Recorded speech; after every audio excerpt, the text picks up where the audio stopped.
Ladies and gentlemen, welcome. I'm delighted to see so many people here to have lunch and to listen to and think about and learn about the Canada-US relationship. That's a good thing. My name is Chris Reagan. I am an economist at McGill. And I am the director of the McGill School of Public Policy, and we are delighted to be hosting this event. But let me just begin by thanking Neil Rogochevsky in particular for being the mastermind behind the event and coordinating it and convincing people to come and talk and doing all of that hard work. So thank you very much for all of that.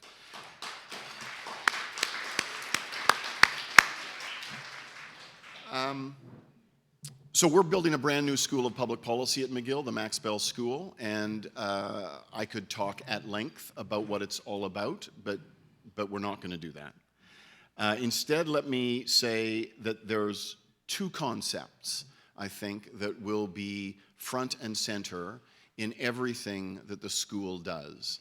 One concept is the idea that public policy is very important, and it's more important than most people think. And the second concept is that public policy is complex. It's tough. There are very good reasons why an idea that looks so good on paper doesn't necessarily get adopted. And understanding that policy process and the complexity and the various complexities of the policy process is really important. And I think those two ideas, it is certainly our hope that those two ideas permeate everything we do, whether it's our teaching programs or our public events or our research. Let me just, for a moment, advertise briefly our flagship teaching program. You will have seen this brochure when you came in. Maybe there was one on the table in front of you. This is a brand new Master of Public Policy program. It will be starting this fall, and it is all about not just the importance of public policy, but in particular, the complexity of the policy process. And so if you are thinking about going back to school, if you are thinking about going on to school, if public policy interests you and you'd like to know more about it, then I invite you to check out our website, check out the program. You will find that the MPP program we have designed is like no other MPP program out there. We have looked very carefully at the leading MPP programs. We found their mistakes, and we worked hard to not replicate them. And quite honestly, you will find that it is a different program.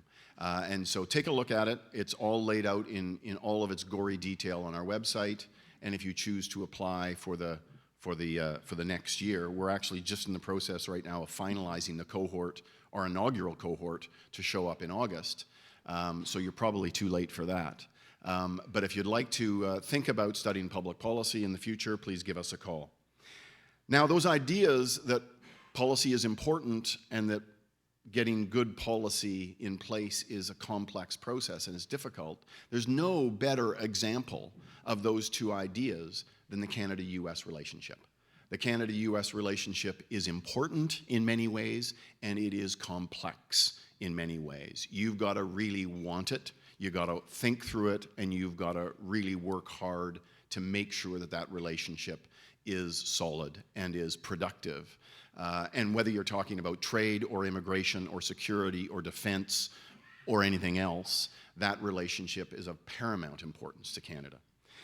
So it's great that we're actually having this event on that topic. It's obviously an important topic, but it's a great illustration of those two concepts.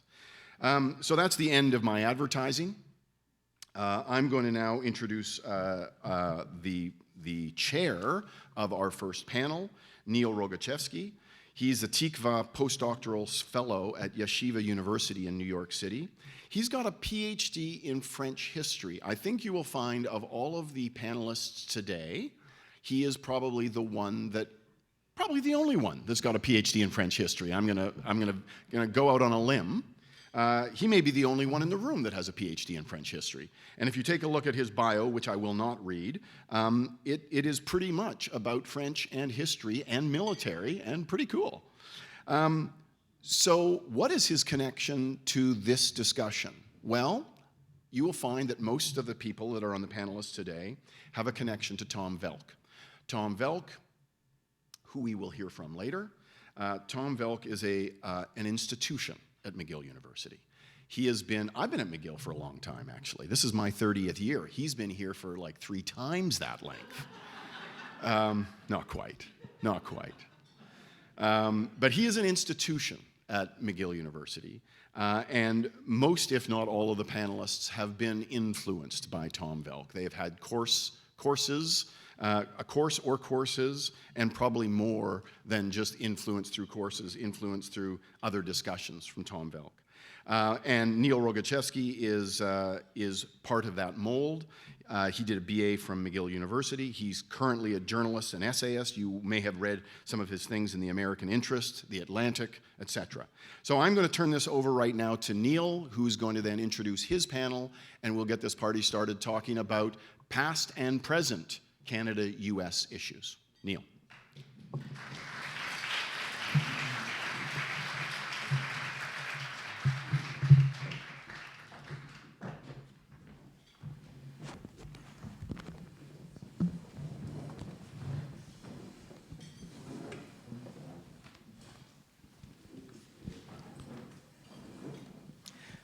Thank you, Chris Reagan, for that very kind introduction. It's great to see all of you here, and especially so many students as well. I know it's the end of April at McGill, and if memory serves, that means that there must be a beer tent open somewhere, so thanks very much for being here. It's a delight to moderate this first panel. Over the course of this afternoon, we will hear many arguments and opinions about the past, present, and future of North America. To get us started, however, we thought to spend a bit of time on the question of how to study North America. For it goes without saying, there are many approaches to the study of North America in the contemporary academy: geographic, religious, sociological, economic, historical, through its literature, from the study of political philosophy, to name some of the important ones. For the last half century, the study of North America through all these different lenses has flourished at McGill.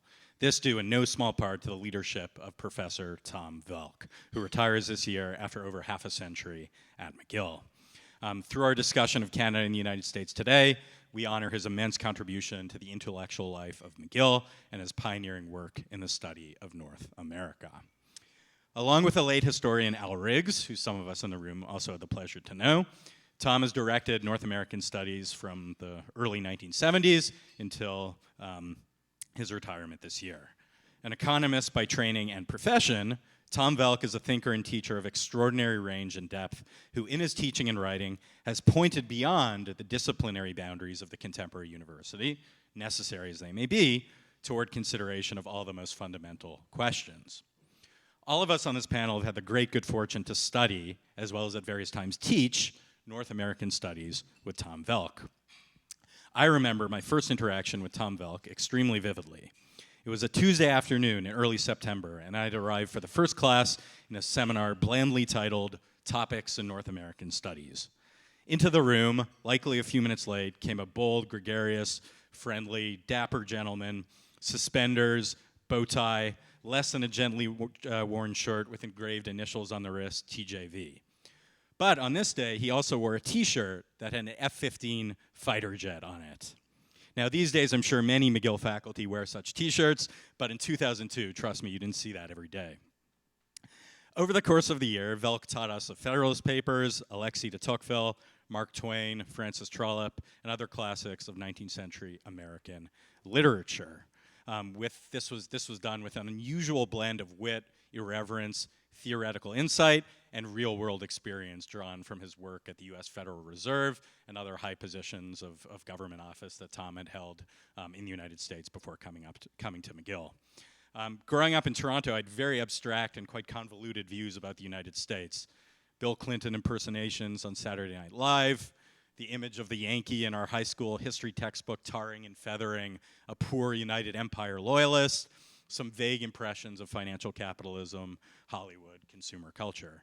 Studying with Velk was, for me, in many ways, the beginning of a true civic education, and his guidance and teaching in this area, has, for me and for many of his students, has opened us up to deeper understanding of America, Canada, and indeed Western civilization on the whole. My fellow panelists here have no doubt had similar experiences, so I'll just introduce them. So, at the far corner we have Todd Fox, who manages global government relations strategy at Visa. Todd was a Fulbright Fellow here at McGill in the early 2000s and taught North American Studies with Tom Velk. Dov Ziegler, now a fixed income strategist at Scotiabank in New York, studied economics and North American Studies at McGill, and later designed and taught a course in the program while working in finance in Montreal. Joanna Barron, to my left, now executive director of the Canadian Constitutional Foundation, took part in the North American Studies program as well. All of us are, as we like to say, villagers, alumni of the North American Studies program. So grateful to have studied with Tom. So the heading of our panel is Populism, Free Trade, and the Rule of Law. So what I'd like to do is toss up some general questions that involve this theme, but especially focus, I think, on what our panel has learned about these subjects and others, other enduring themes in North America through the teaching and example of Tom Velk. So as it happens, free trade, populism, and the rule of law are all Velkian themes. To kick us off, before I turn over the panels, let me just say a few words about how Tom Velk has helped us think about these subjects, and I'll focus in particular on populism and the rule of law. So populism, this is a word, word or phenomenon is often portrayed in the press and learned expositions as simply opposed to the rule of law, right? So populism on one hand, rule of law on the other, right? Perhaps in a more concrete treatment, you'll see populism on one side and opposed to the rule of experts and elites, what the philosopher Hegel called the rule of organized intelligence. No doubt, it's hard to deny, both in Canada and to some degree the United States, we're undergoing what can be described as a populist moment. In his teaching, however, Tom Velk has shown this is hardly a new phenomenon in the history of our two countries. One can think of names as diverse as William Jennings Bryan, Teddy Roosevelt, and William F. Buckley. Nor is populism always to be easily dismissed. If an existing elite is venal or simply misguided and shielded from the consequences of their actions by the fact of their having captured the main institutions of a country, popular outrage may be an effective tool at forcing constructive reforms upon the elite. Now, no one could convince Tom Velk of being a simple proponent of populism. In class and conversation, a favorite go-to of Velk has been Edmund Burke's account of the capitulation of the French elite in the face of revolutionary fervor in 1789. Quote Burke, "I thought 10,000 swords must have leaped from their scabbards to avenge even a look that threatened Marie Antoinette with insult. But the age of chivalry is gone, that of sophisters, economists, and calculators has succeeded, and the glory of Europe is extinguished forever." Yet, according to Tom Velk, modern Anglo and American governments in particular have found a way both to include a role for populism in government while also channeling it. The separation of powers in American government between executive, legislative, and judicial branches remains perhaps the greatest example of this. Every branch of American government, we learn in the Federalist Papers, is fundamentally popular and Republican. Every branch is dependent on the people through voting in the case of the presidency and the Congress, and through the election of senators in the case of the judiciary. The senators then are in charge of confirming judges. But none of the institutions of a government are directly the people working by themselves. The prerogative, for instance, granted to the executive system, to the executive in the American system, is immense. The people only have the chance to say yay or nay every 4 years. This means the people must at once temper their expectations to decide directly key questions of state, but at the same time remain vigilant in defense of their interests. From the Velkian point of view, populism is in a way the fourth check in the US constitutional system, a necessary fourth check. And yet, and I think Velk would agree with me here, at the end of the day, how we judge populist sentiment at various moments fundamentally depends on what we think of the means that are employed and the ends are sought by the people. All right, that's much to get us started on the themes of populism and the rule of law. And just to emphasize, I think the interdisciplinary approach to the study of North America that Tom Velk has exemplified helps us get a bit beyond the treatment of these issues that appear in the popular press and so on. All right, so I think I'll start with Todd Fox. Todd, you were a Fulbright Fellow at McGill in the early 2000s. You're now at Visa. Todd had spent time in the Treasury and Commerce departments. He's intimately involved in the renegotiation of and current trade agreements to Canada, U.S., and Mexico. So why don't you reflect on the theme and on Velk's teaching, if you could, for us. Thank you, Neil, Tom, Mrs. Velk, Senator Frum. It's a pleasure to be here at this important event to commemorate the passing of the torch. I could not agree more with my colleague Neil's description of what Tom Velk has built as a village. And I also commend Dr. Reagan and the Max Bell School of Public Policy for taking this village and putting it on a global platform. And you've asked two very good questions. How can we do a better job of training practitioners in the importance of public policy and give people an appreciation for the complexity of public policy? And from my perspective, what McGill has done, what the study of North America at this institution has provided is a generation of practitioners with an opportunity to understand what it takes to be a player on the stage of public policy, to apply learning from the classroom to the world of international negotiations, to business, and to really create a positive feedback loop where students are returning, standing in front of the class that they once sat in, and share their knowledge, share their experiences. McGill may be unique among universities in the emphasis it places on experiential learning, and certainly my experience here, as Neil pointed out, was extraordinary because Professor Velk invited me to skip the student stage entirely and go right to teaching. I was 21 years old when I first debated Dr. Velk in front of a room of students that were essentially my peers. And it was an intimidating experience, but it taught me some important lessons that I think have really shaped the rest of my career up until this point. And I think that from my perspective, the study of North America is a great opportunity to understand that these traditions that Neil's describing, that begin with a battle of ideas about things like the rule of law and populism, from Spinoza to Burke to Hume to the Federalist to Mises and Friedman to F.A. Hayek to the scholars of the present day, many of whom are on the stage with me. The battle of ideas is not just about the ideas, it's about the battle. And what Professor Velk has always taught his students is to fight, to debate, but to disagree well, and to accept the feedback, to accept the disagreement as something that will actually make us all better at applying these lessons when it really counts.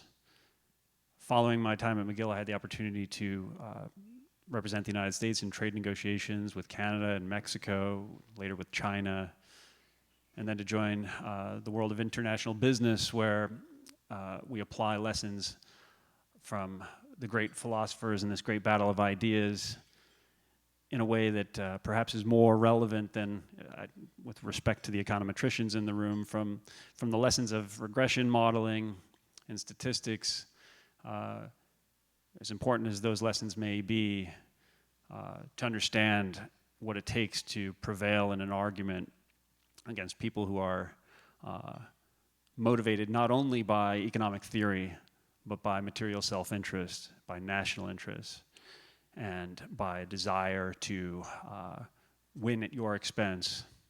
It's increasingly important that we could reinforce these important skills of writing to persuade a popular audience, which in a world of populism grows more important by the day, to accept that we won't win every debate, but that we can live to fight another day, and to be open-minded and receptive to the feedback that comes from dialogue with people, even people that are supposed to be learning from you can often become the teacher. And what I find most compelling about the year I spent at McGill and the subsequent opportunity to be a builder like Max Bell, like Tom Velk, like Brian Mulroney, and other participants in this village has been the opportunity to participate in truly revolutionary times in shaping a policy agenda that will actually bring greater prosperity and greater security to all of us. So, Tom, I thank you for that. Dr. Reagan, I salute you for taking this on. And with that, I hand it back to Neil. Dov Ziegler, do you want to jump in there? Well, sure. And I think that I first would like to thank everyone here for joining us in our conference. I'd like to thank Neil Rogachevsky for moderating, my fellow panelists for being here. I'd like to thank Professor Velk, his family, Senator Frum, and Professor Reagan as well for helping put together, I think, an important debate all day about Canada and U.S. relations. And it's a subject that we hear about all the time. We read all sorts of public policy discourse about it as people here at a university at an event hosted by a public policy school. It's in the newspapers, it's on television, and it's very easy for us to get very carried away with our own political predilections when we think about these issues, because they're political issues. There's no question that people have strong disagreement about trade, what's the right trade policy, about populism, should we rely on the people, should we rely on experts to make decisions about any number of important factors in government. And the rule of law, well, what is the rule of law? Who decides the laws? Who decides how to interpret the laws? All questions that really exceed the simple news of the day, and yet about which it's very easy to get carried away when considering the news of the day. And so if there's one overarching way that I think probably it's fair to say all four people on this panel think about these issues. After all, Mr. Rogachevsky did ask us to think about how to think about these issues. If there's one overarching way that we would all want to think about these issues, it would be in light of a perspective that exceeds whatever we're worried about at any given moment. It would be to think about this in light of first principles. And if there's one great thing that I think anyone who wants to approach public policy thinking can do, it's to make sure that before they get extremely detailed and get right down to the bottom of the issue that they are looking into, they have recourse to first principles. And that is one of the great things that I think all of us learned essentially in seminars taught by Professor Velk. Now, interestingly, we didn't learn per se Tom Velk's first principles. We just got books. He gave us books and books and books. I'll never forget that as a second-year student, I went to see Professor Velk. And I just finished an internship over the course of that summer. I had taken his Introduction to Political Economy class the year before. I had learned a great deal about these principles there, but I won't get into the boring details. Instead, I'll tell the story. And I asked him, Professor Velk, what courses should I take this year? And I was expecting to get a long, extended discourse on the nature of education, the right kind of courses a student should take. And before we got into that, he said, I've got to give you some advice. I've got to give you some very important advice. Never buy a Porsche on eBay. Now, this might seem trite, but the next sentence was, and you should take my graduate level course in North American Studies, which I did. And the reading for the first week was both volumes of Democracy in America by Alexis de Tocqueville. A light amount of reading. And I was very worried because I had not taken any 500 level courses at that stage. I had taken the normal smattering of courses that one ought to take in their first year. I'd managed to avoid taking any of the math or economics courses I was supposed to take because at the time they had some tests that you could take and pass out of those courses. So I'd just done whatever I'd wanted to. And then here I was in my second year taking this 500 level course. And I was very worried, who will show up in this course? The answer, of course, was Professor Velk and his intimidating fellow professor, Todd, who at the time was a 22-year-old Fulbright fellow at McGill University. But notwithstanding some of the ironies and jokes that I just sort of laid out, there actually is a meaningful aspect to this way of thinking about studying public policy. And that is that you start with first principles and you read great books. And we didn't really learn those first principles, as I said, from Professor Velk. We learned them from the books. And the reading kept on coming, fast and furious. Next, the Federalist Papers. After that, pretty much everything that Mark Twain ever wrote. And we had to know it essentially off by heart if we want to do a really good job. That was one of the amazing things that we were all able to avail ourselves of. And then I think now about these questions on our panel. Populism. Is there a better way to understand the character of American populism than through the literature of Mark Twain? I would contest probably not. You can't learn about the spirit of independence of the American population, the principles that underlie the idea that each person themselves, with no recourse to any education or outside expertise, knows what to do, than by reading the stories of children, right, of Huck Finn, who always thinks he knows what to do. It's a literary mirror for the concept that expertise can only be filtered through the prudent judgment of the individual. An important first principle in thinking about the question of expertise that Neil laid out. The question of the rule of law. Well, who better, or what source is better to turn to than the Federalist Papers, which, by the way, do not elaborate the laws. They elaborate the rationale for the laws, the reasons for the laws, not what's in the Constitution, but why we should have the Constitution. Very important questions, questions that exceed literal legalism, something which I won't talk further about because we have Canada's expert on that subject sitting right beside me. Another important subject that, of course, came up is free trade. Free trade is something that we think of technocratically, and rightly so. You're speaking to a couple of practitioners in the field here. Todd negotiates aspects of trade deals amongst countries and the details that pertain to it.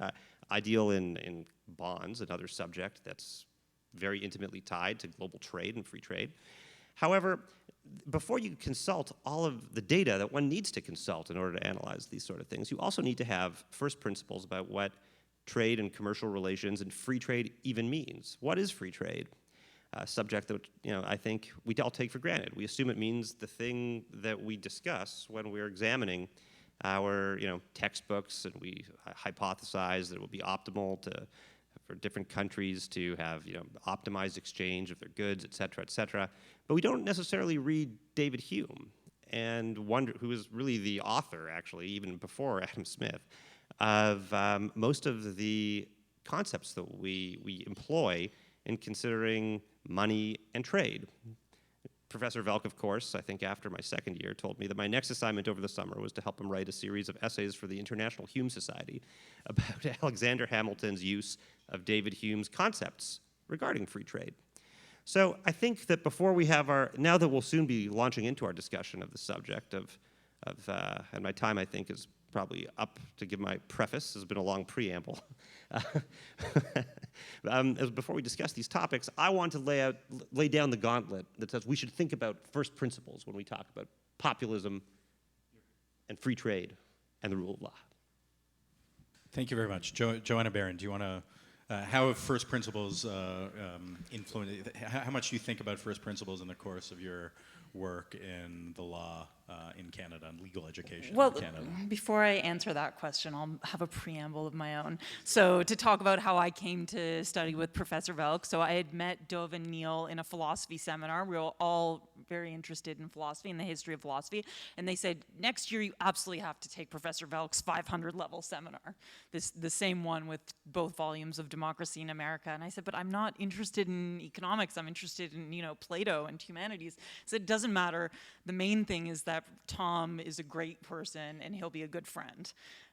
So I was curious enough to show up. I got the syllabus. I thought it was a joke. I thought it was hilarious. All of these volumes of Democracy in America and many other exotic things thereupon. But I would say, and the one thing that Dov touched on a bit is the sort of, for me, Tom was the first and probably the best interdisciplinarian that I've encountered. Normally that's an insult in academia, but for Tom, studying economics is meaningless outside of the sort of colored context of Democracy in America in the sense of bringing out these exceptionalities of American character and American disposition.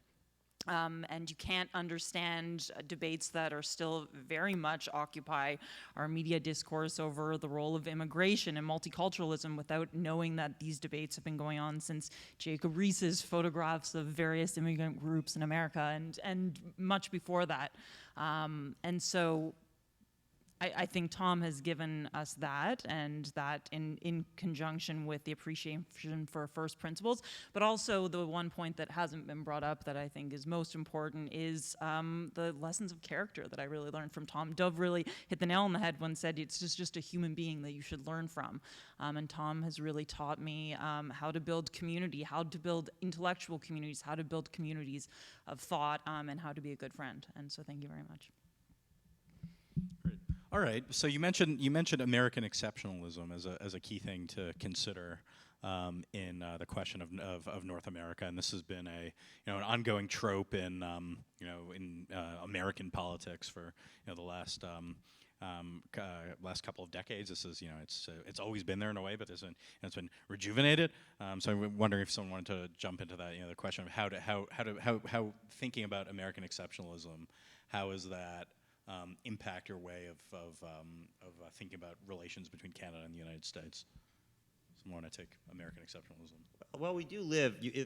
Neil's question leads us somewhere obvious. We live in the era of, for better or for worse, the phrase "America First" being a phrase that appears on every newspaper, and we have to weigh it and debate it, and we all have feelings about it. I'd imagine we're sitting here in Montreal at a university at McGill, we don't feel great about it.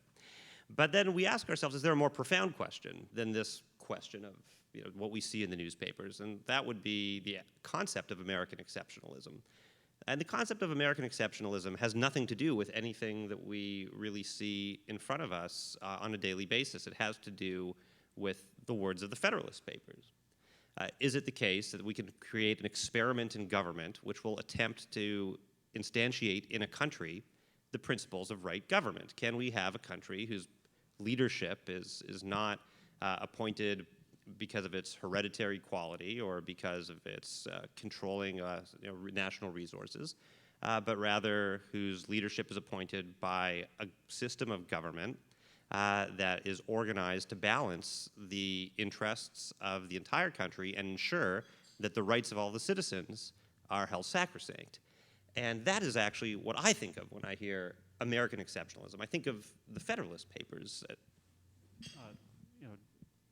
One of the things that always struck me about 1776 is the fact that we were kind of simultaneously living through two great revolutions, the political revolution and the industrial revolution.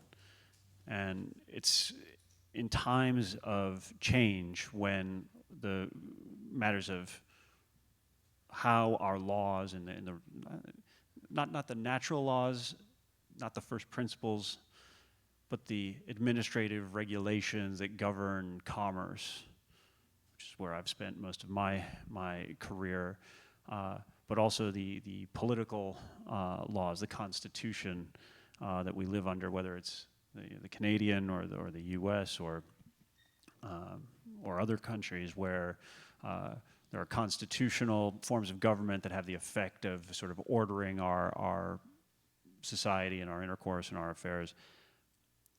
We're living right now through what I think you can call the fourth industrial revolution, and living as I do, kind of close to Silicon Valley and being a participant in a lot of the innovation that's kind of forcing a new conversation about how our systems of government and our administrative state are trying, in some cases succeeding, in many cases not, in keeping pace with the innovations that are really transforming commerce.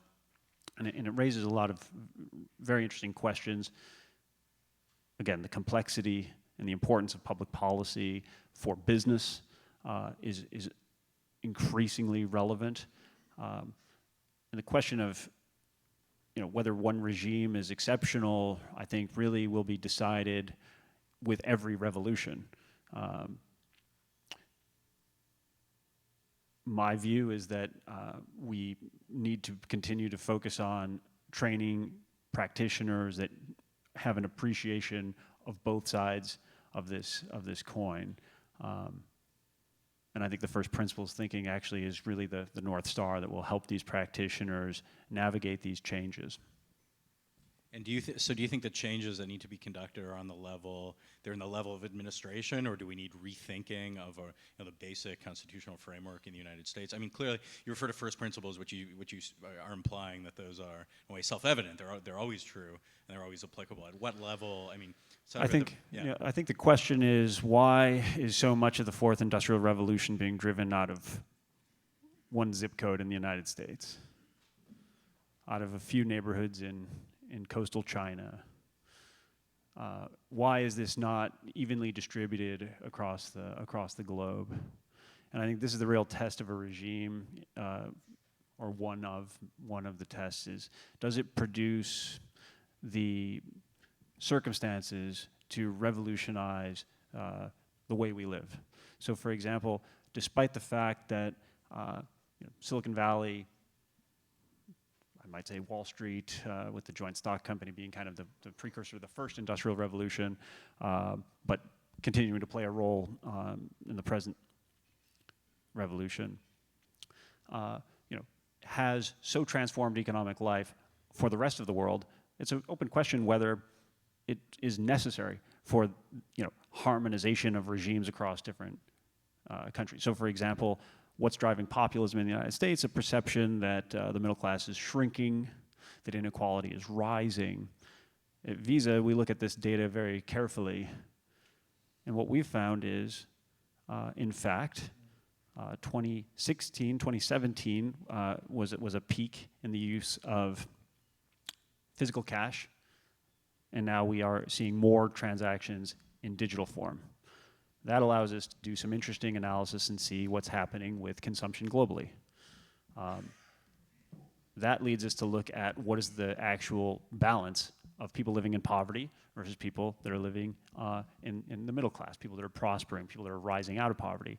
And what we've seen is a lot of these technologies, although often maligned, are pulling people out of poverty at an amazing rate. So 2018, specifically September of 2018, was the tipping point. Now, more than 50% of the world's population are middle class.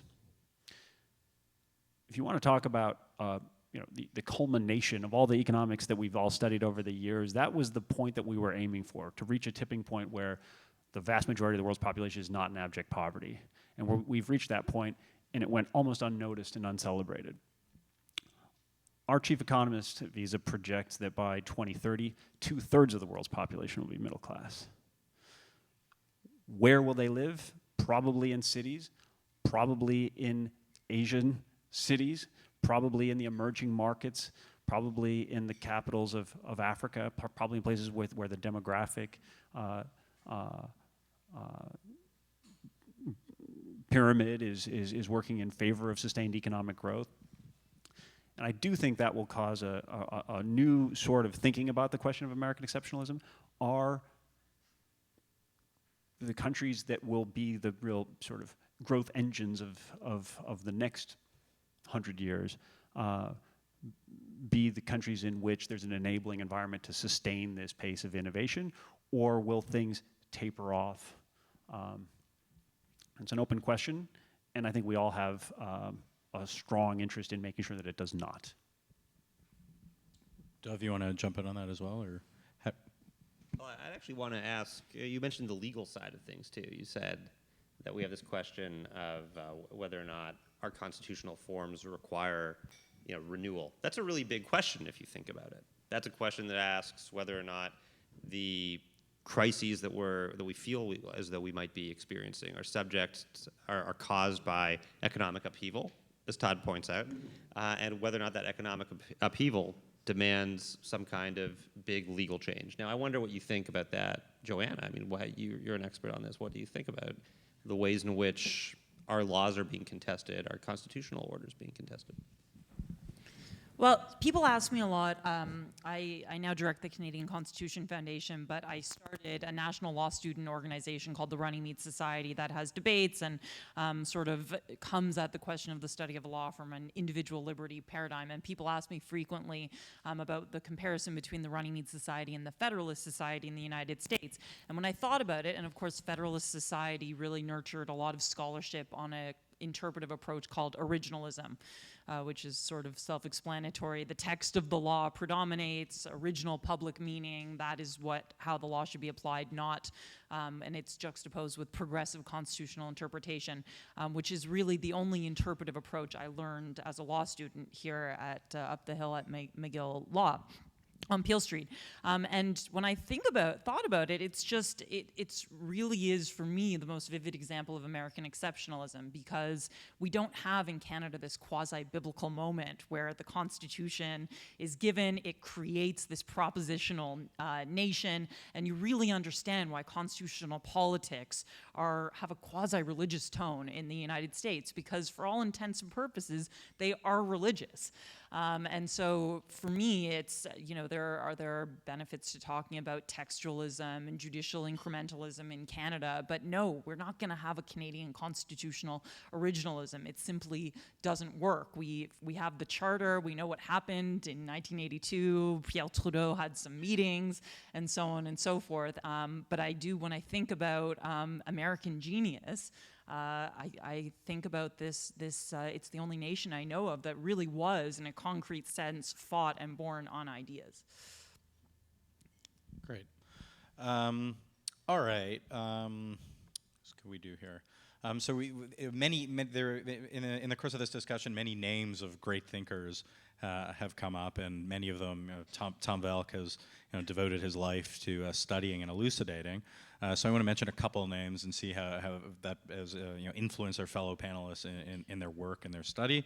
So Dov, you mentioned David Hume. I want to maybe put that name out there, and you could say a few words about Hume and the Humean approach to economic policy. How does that impact your thinking on economic questions today? I'll play a fun game. I'll answer with just essentially one word or phrase. So David Hume, that big idea was a plan that is no plan. His idea was that human liberty unleashed was the only plan, and we would have to come up with the rest. Interesting. All right. Indeed, so much so that you have to create your identity every day when you wake up, according to Hume. So yeah, definitely human progress is up in the air. Yes, your imagination's supposed to be all that exists, according to him. So that's a big one. What about Alexander Hamilton, another favorite of Professor Velk? Todd, you want to do Hamilton? Todd, could you rap a bit on that? I regret every day not being the one that came up with the idea to write Hamilton the musical. Todd was also a rapper in his days. So. Quite good one. And a Hamiltonian one. Hamiltonian one. I think Hamilton is the quintessential version of a person that lives up to this concept that we've been describing, of a person that's as comfortable in the battle of ideas as in the actual physical revolution, and then the author of the world's most important policy white paper. Very good. All right, I think I'll stop there, and we can open it up to questions, comments, and can have your say.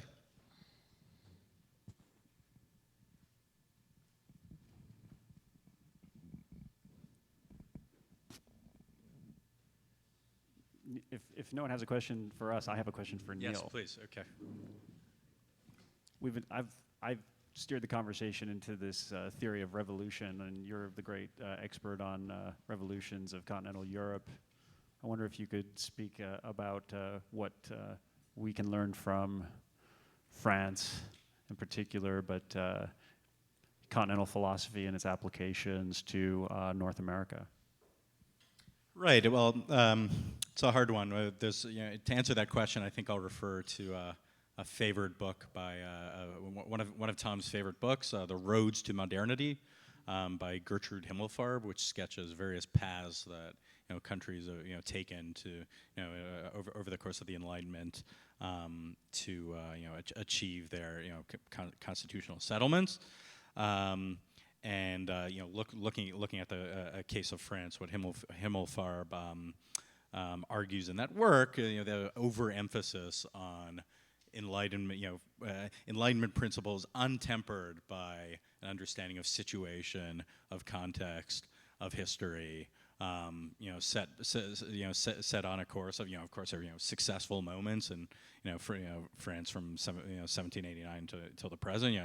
Not an extreme critic of all French government, but at its founding, this emphasis, you could say, extreme Enlightenment emphasis on principles at the expense of, you could say, prudential judgment or whatever, could cause all kinds of extreme political havoc, right? So what I would say is, I think the lesson is we're not, I think, I personally happen to believe that, the principles expressed for Enlightenment philosophy, the self-evident truths of, all men are created equal, they're endowed by their creator, with certain inalienable rights, life, liberty, and pursuit of happiness are true. However, it's, and certainly we've had examples of this in recent years also, it's not simply a matter of, understanding the principles and then simply applying them regardless of understanding of context, situation, circumstance, right? One has to be alive to facts on the ground, circumstances, and so on, right? And I think we've all, in recent years, we've had examples of this, right? The necessity of considering circumstance, right? And the need to blend both principle and situation. But there's no formula about how you actually do that. And maybe one thing I'd want to add is that the United States might have been born amidst a kind of revolution. However, I think everyone would agree that it was a very incremental revolution. It instantiated it took the principles of British law under which the British American colonists were living in the 13 colonies and instituted them into a more robust and rigorous framework for government, and did so and created that through, of course, an armed conflict which wrested those colonies free from the British Empire in order to live under those principles more purely articulated. Since then, however, of course, there have been industrial revolutions, but there haven't been revolutions in government. Government has adopted, changed in increments in the United States, but it hasn't had a revolution, nor has really what was the British Empire, now called the United Kingdom, had revolutions. But of course, even in the last century, Europe, we don't think of them this way, but it has indeed had any number of revolutions. I mean, the regimes of large states in Europe have changed their form of government from democratic to totalitarian to back to being democratic. It's changed their forms of election from representative to proportional representation. There have been any number of major revolutions to deal with changing economic facts. And so here we are at this moment of great tumult in the United States, and to a much lesser extent, thankfully, in Canada.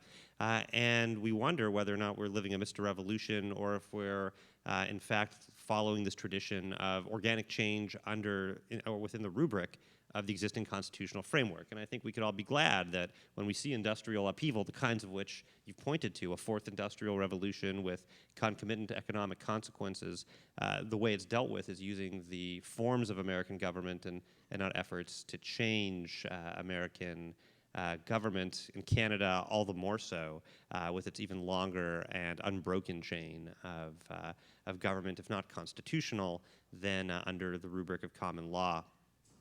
But proposals such as, this is debated in various forms in the United States and Canada. In the United States, a proposal which is gaining some steam to abolish the Electoral College on one hand. In Canada, proposals to bring in proportional representation as opposed to first past the post. How, if these were implemented, how drastic of a change would these be to the constitutional settlement? Would that count as something that's part of the incremental reform, par for the course of in the history of Anglo-American government, or would this represent something close to a revolutionary or decisive change?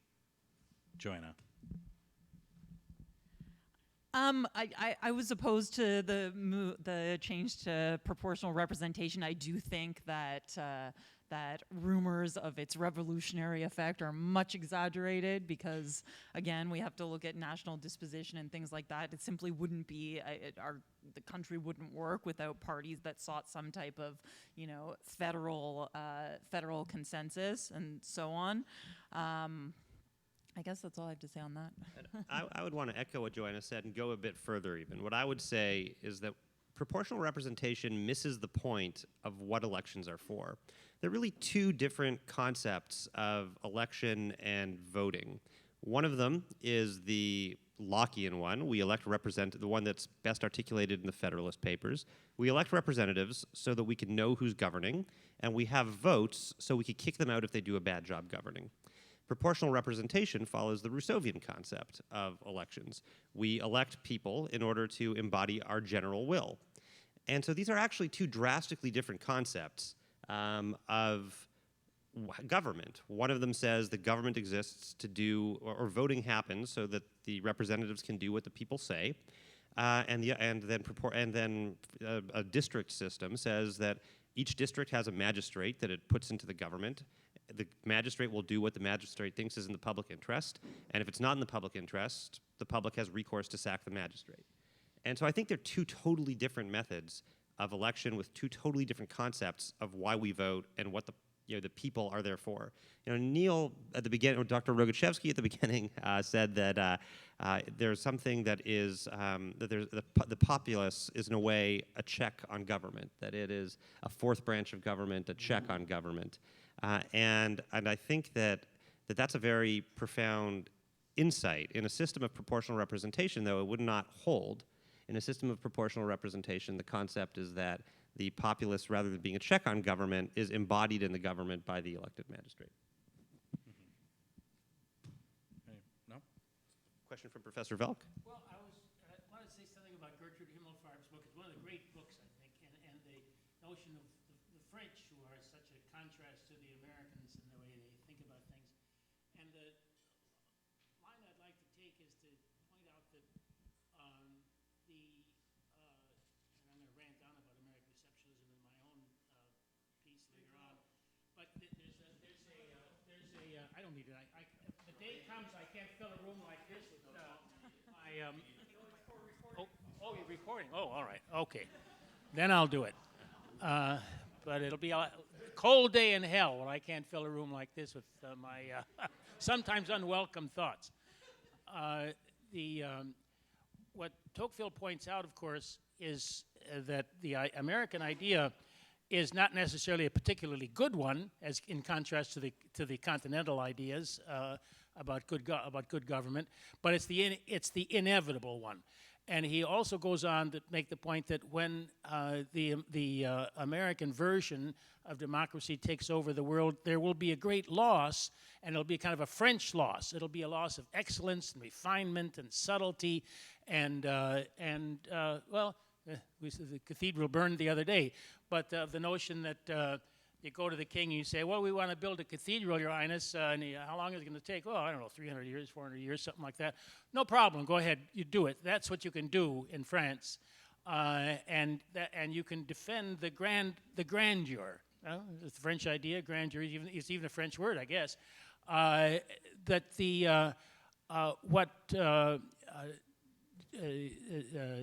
Tocqueville says then is that it's not all great that you get the rest of the world, the American model of democracy. You're going to lose excellence, refinement, subtlety, and that's a real tragedy. But as good old Francis Parkman has to say about the same thing, what you get is the lank, lean body, all head. That's Francis Parkman on France, and you lose that. And what you get is the headless body full of muscle and blood, which is the American model. It's simple.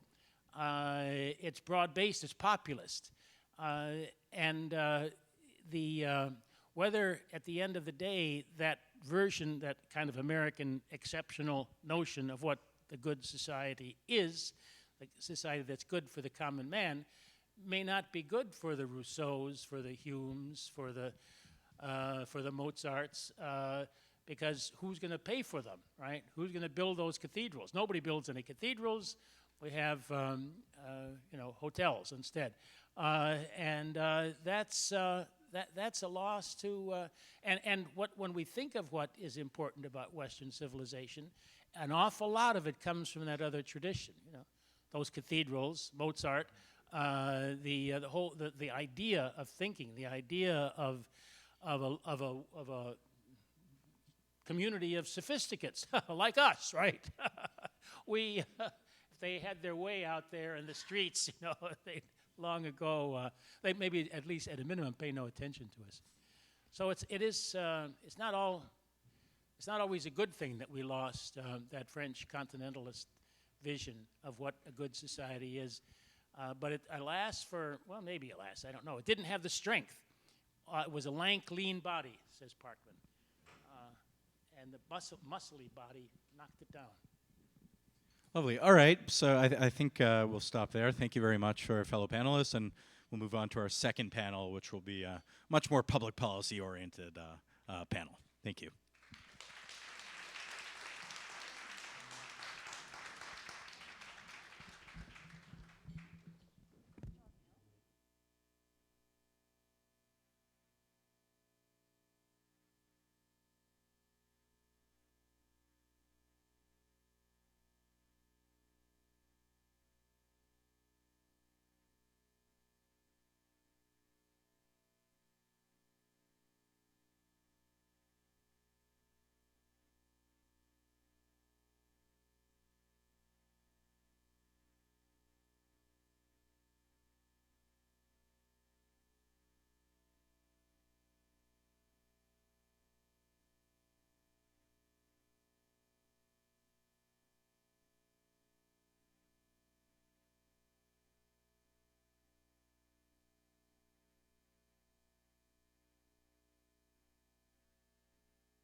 have a fantastic panel, which will be introduced, which I'll introduce now. We have a really immense lineup of speakers here to discuss these questions, which are so germane to our time and so much in the spirit of the study of North America and Canada and U.S. relations, which we're undertaking here today at our conference.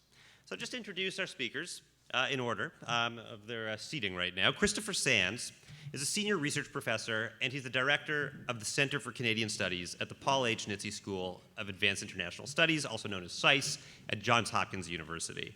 He's also a non-resident senior associate of the Center for Strategic and International Studies, both in Washington, D.C. And there's so much to say about Chris and his depth of knowledge, his profound well of knowledge on Canada and U.S.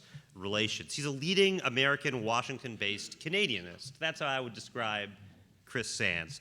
His insights have helped American and Canadian policymakers understand the issues, the stakes, and all the angles of the Can-Am U.S., the Canadian-U.S. puzzle. And he's done this through such upheavals as the original NAFTA and its negotiation, the halcyon days of the end of history, the fraught years that followed 9/11, and of course, the cataclysm of the global financial crisis, the environmental diplomacy of President Obama and Prime Minister Trudeau, and of course, present events. Chris is a Canadianist by training. He holds a PhD from JHU SICE. And the most unique thing about him that I would say is not his expertise in the details of these matters, which he knows, but his nose for diplomacy, his understanding of the complex nature of diplomacy and the high affairs of state. Sitting beside him, a man who needs very little introduction in this room, but I'm going to make him listen to one anyways. Chris Reagan. He's the director of the Max Bell School of Public Policy. He's the chair of Canada's Eco-Fiscal Commission. Of course, he's known to everyone here as the founder of the Max Bell School and as a teacher, and he's known in the halls of power in Canada as a sage advisor for his advice on monetary policy, on fiscal policy, and for the creativity of his efforts to advance environmental regulation in Canada. And of course, though, he's known to tens of thousands, if not maybe even hundreds of thousands of Canadians, as the author of the textbook that they studied when they first started to study economics, which is a huge imprint on our country and will be felt, I believe, for decades to come. And then sitting beside him is Rania Papageorgiou. Rania is a lead economics analyst at Citadel Global Fixed Income, itself perhaps the leading hedge fund investing in global bond markets and currencies. So she knows a thing or two about what's happening right now in monetary policy, in fiscal policy, and around the world. Her background is work at the IMF, work at the Bank of Canada, research connected to the Institute for International Finance, and of course, studies at Johns Hopkins. Her expertise is global monetary policy. It's global trade policy. It's deep regional expertise in the economies of Canada, the US, Australia, New Zealand, the UK, Europe. The list goes on. How many of us could say that for ourselves? So with no further ado, we're going to begin our conversation now about what's next.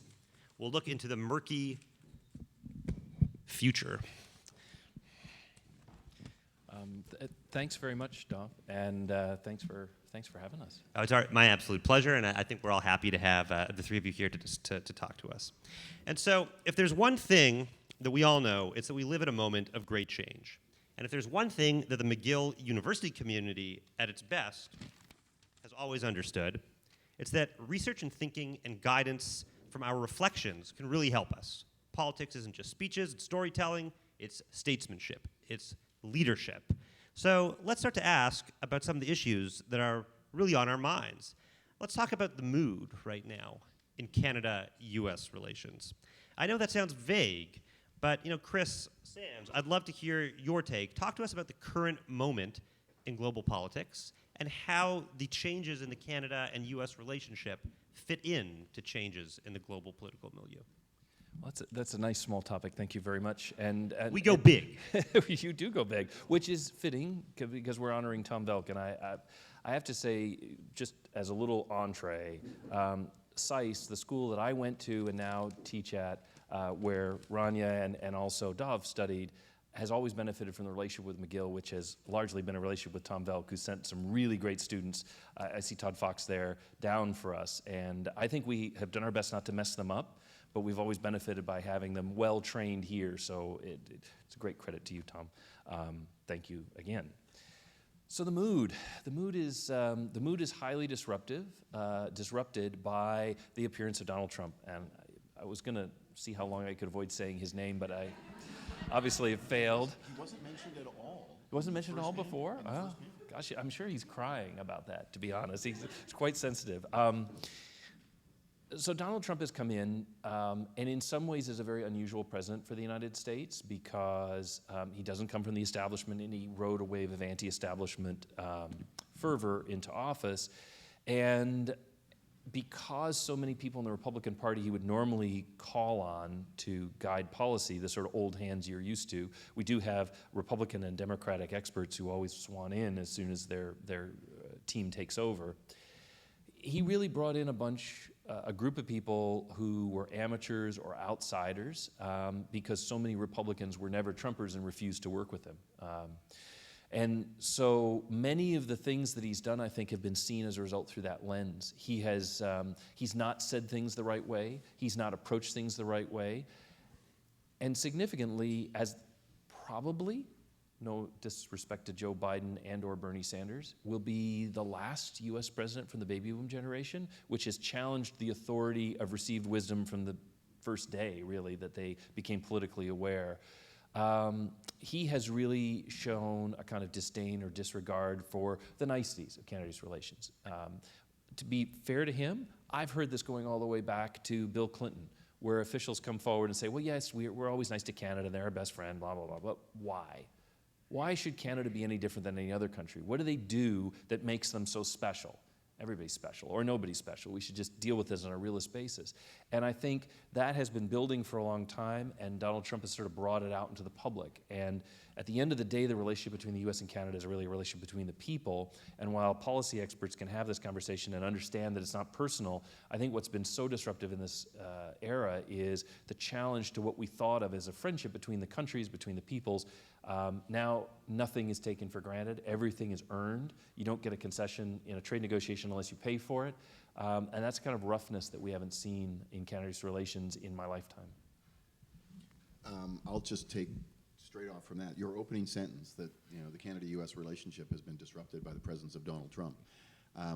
I would say that most of the activity, most of the thinking carried out by the current federal government in Canada has been disrupted, has been taken over by the presence of Donald Trump. So it doesn't matter what political color you are, whether you like Liberals or Conservatives or Green or NDP, I find it difficult not to give a lot of credit to the Canadian government for having dealt with the disruption of Donald Trump on the trade file.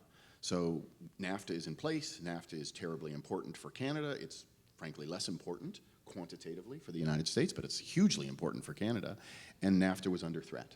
And so an enormous effort went forward, which was frankly kind of multi-partisan, transpartisan, federal, provincial, get everybody on the team to go away and convince everybody that would listen in the United States, whether they are in Washington or whether they're in the states and governors, et cetera, to make them realize the importance of the trade relationship. And at the end, what we ended up with was more or less NAFTA.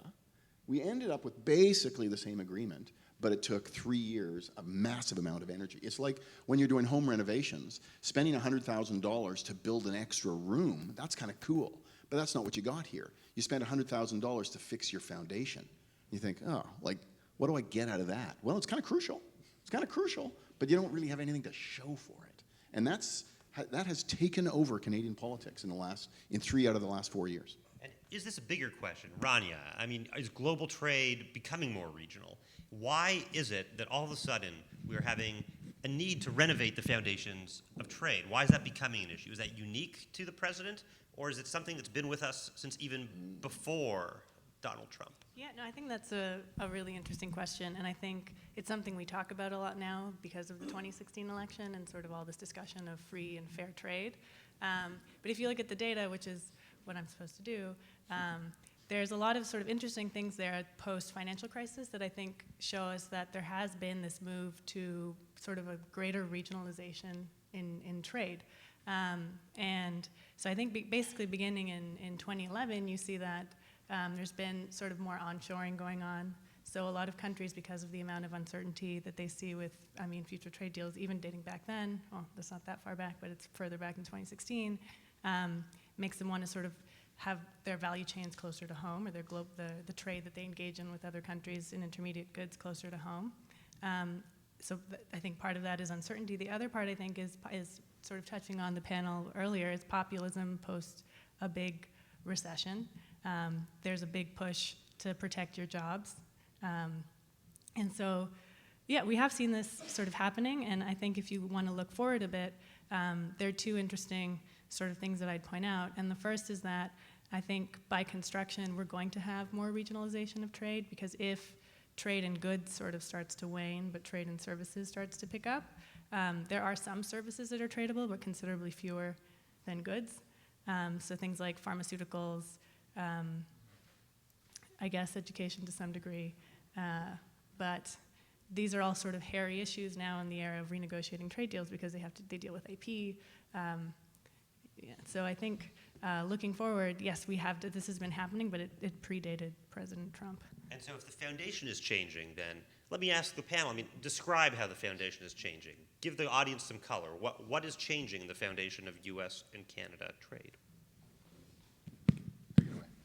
Well, it's a whole bunch of things. And I really agree with Rania that these are long-standing trends that we've been coping with that just become visible, I think, to some of us more recently.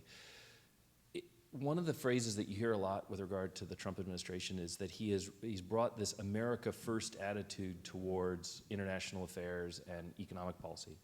And I have to tell you, America's always been America first. This has always been our way. And what's changed underlying that is the nature of the political economy, to come to one of Tom's great themes. In the very beginning of Canada-U.S. trade, Canada was in the British Empire taking part in a mercantilist system, and the United States was expanding inward. And so we had an internal market, which was what we were developing with our own version of import substitution industrialization that Canada then picks up with the national policy. Around the beginning of the 20th century, thanks to Henry Ford and others, what happened in the United States was that we mastered mass production. Standardization and in precision parts that could be interchangeable, and the miracle of economies of scale. The more you produce, the lower your unit cost. And while we had a large internal market, we were so productive in those early years, we were able to think exports. And the world was divided up into empires and regional trading blocks, and we wanted to break down those barriers, liberalize the trade, so we could get access to more markets. And there's a great literature. Ray Vernon talking about the product cycle and in the ways in which the U.S. exploited this system. But the U.S. was a champion of liberalization because it wanted to sell more of its stuff and dominate the world. Very much America first. What changed a little bit, and I think that's really important now, is that the U.S. ran into some limits in its ability to liberalize. The International Trade Organization, that was the Bretton Woods institution that died on the table after the Havana Conference, was replaced by the GATT, which made progress but only made so much. And I think one of the signal events was, while we had encouraged Europe to do regional integration with the European community in order to hopefully stave off future conflict, when Britain joined the European Union, it was a turning point. And Tom, you'll remember what the writing was like in these days, because you probably read it when you were in school. There were many Canadian writers, and I think about Dennis Stairs, but also others, who said Britain turned its back on the colonies. It turned its back on the Commonwealth in order to join Europe, and its supply chain shifted. And Canada subsequently, even in the first Trudeau government, began to think seriously about free trade with the U.S. Not because that was their first choice, but because they felt that they had been abandoned. You think about Granatstein's famous title, how Britain's weakness pushed Canada into the arms of the United States, but it was very true in an economic point of view. And so as Britain and Europe went deeper into regionalism, the U.S. Found in Canada a partner to do North American regionalism, and that was the story. Ronnie is exactly right, though, at the same time. There are products for which there are global markets, semiconductors, certain kinds of financial services, but there are an awful lot of markets where the production platform makes sense regionally. We make cars in North America, not so much in South America anymore.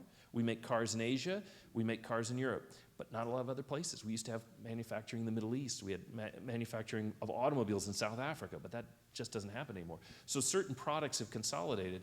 And where the U.S. is now, it realizes it's block to block. We have to realign the blocks. And my last comment on this, in terms of why I think foundations are different, I don't think Donald Trump is disingenuous when he calls the agreement we now have, the U.S.-Mexico-Canada agreement, and not a free trade agreement.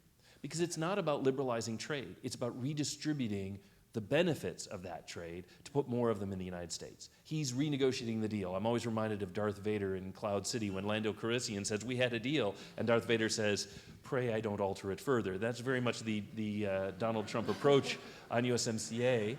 And that's, I think, why the USITC and the IMF have said the gains are going to be pretty minor. It's not about gains. It's about redistribution in our favor and forcing Canada and Mexico to take that. The point I would make on the foundation is an important part of the foundation is the perceptions of the foundation. And so this connects to the populism point. It connects to the globalization. I would think about globalization, technological innovation, and immigration. Those are three touch points where, if you talk to economists about the benefits of trade and globalization, and the benefits of immigration and the benefits of technological change, like we all know what those stories are.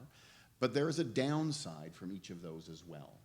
And the economist's sort of habit is to say, well, the gains outweigh the losses, and so let's push ahead. But there are losses. There are losers in each one of those three.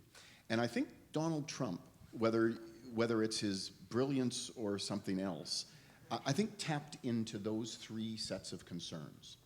And I don't think he offered a solution to any of them, but he absolutely tapped into those concerns. And I think in Canada, we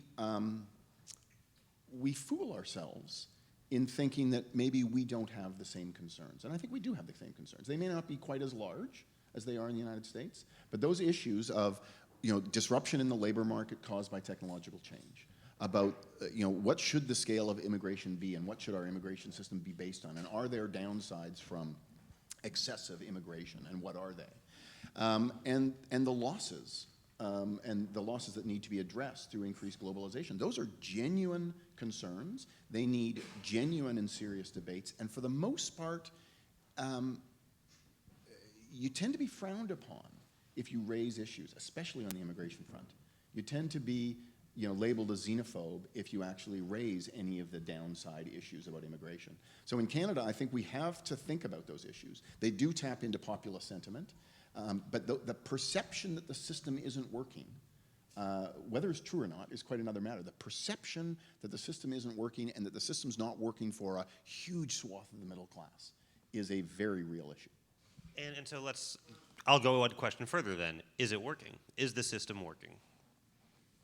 Well, so if you want to talk about rising income inequality, we can debate what the appropriate measure is of income inequality or wealth inequality, but most of the measures you look at will show that income inequality and wealth inequality declined during what is often called the Great Compression, during the 30s, 40s, 50s, 60s, 70s, and then started rising again, and it has risen quite considerably in the United States. It is rising in Canada. So I think it's hard to deny that there is greater income inequality. What's the much tougher debate is to say, what is driving that income inequality? And actually, is inequality the bad thing? Or is poverty the bad thing? I think most people would agree that having a lot of people in the low end of the income distribution is a challenge, and you kind of want to raise those incomes in the lower tail.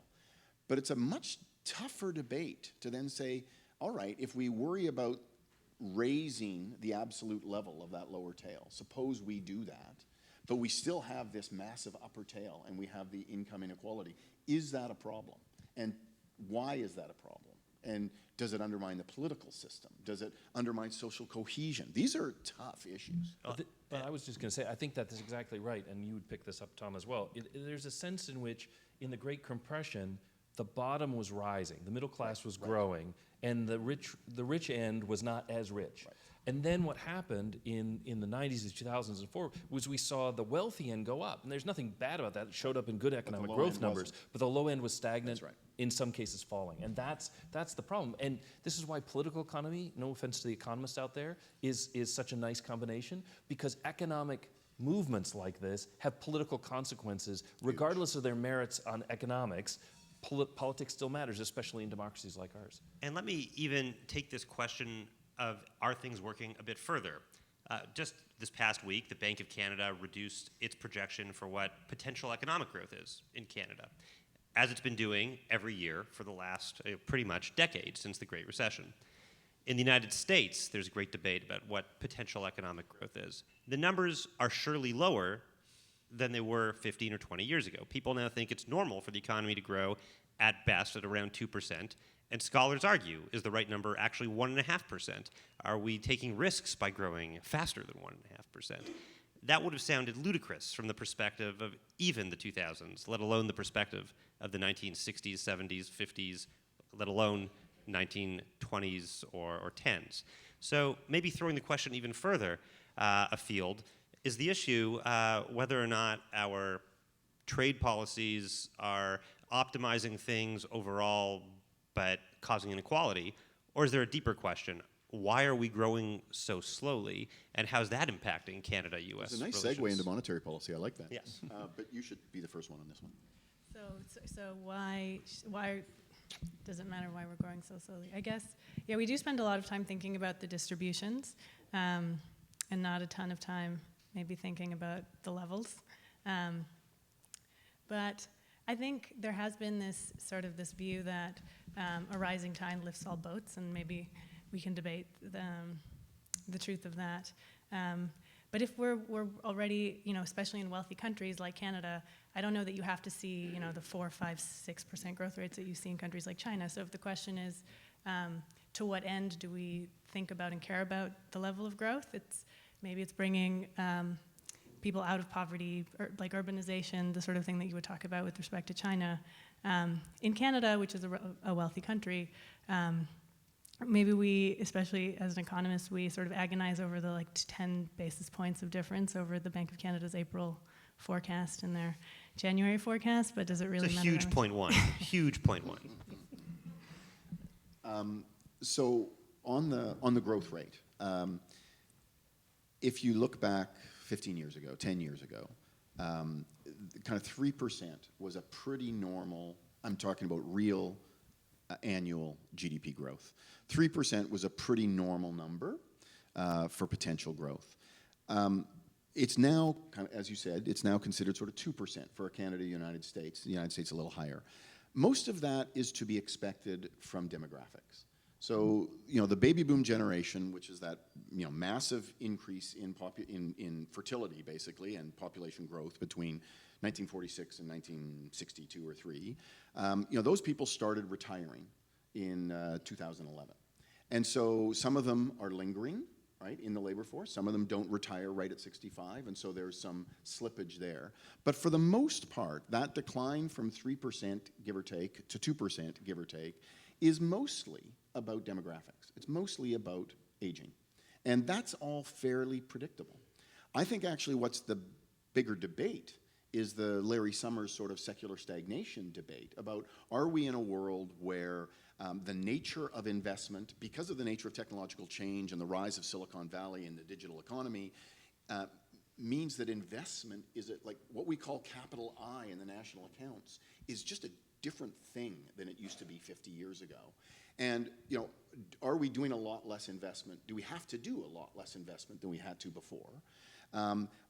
Because of the population aging, do we have a higher kind of natural saving rate? And so there's this quite reasonable discussion and debate about what is that neutral interest rate. And that translates also into growth rate. So I think that debate is pretty live. I think the demographic stuff is, except around the edges, it's pretty predictable. Can I just add, I think bring this back on the fiscal side on public policy, we all know our Stolper-Samuelson theorem that, that when trade changes happen, benefits tend to go to the agile factor. And what does that mean in real terms?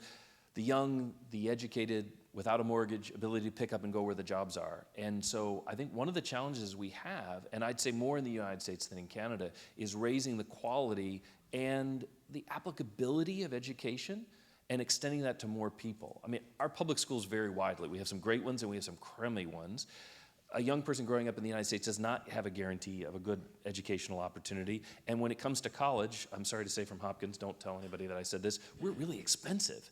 And we've been financing a huge growth in the cost of American colleges and universities, much more than in Canadian context, on the backs of the baby boomers' houses. And we've got grandparents signing student loans for their kids who then get in trouble because they don't get a job straight out of school. And then the grandparents are being dinged on their retirement income to help pay off their grandkids' student loans. It's a terrible situation. So that's something that policy can fix. And one of the challenges I think the US faces, Canada to a lesser extent, although some of this will carry on, is how do we create the agility and flexibility in our workforce, in our rising generation, so that as changes come, and they will, people are in a better position to shift and take advantage of those so that poverty is alleviated and we're all in better shape.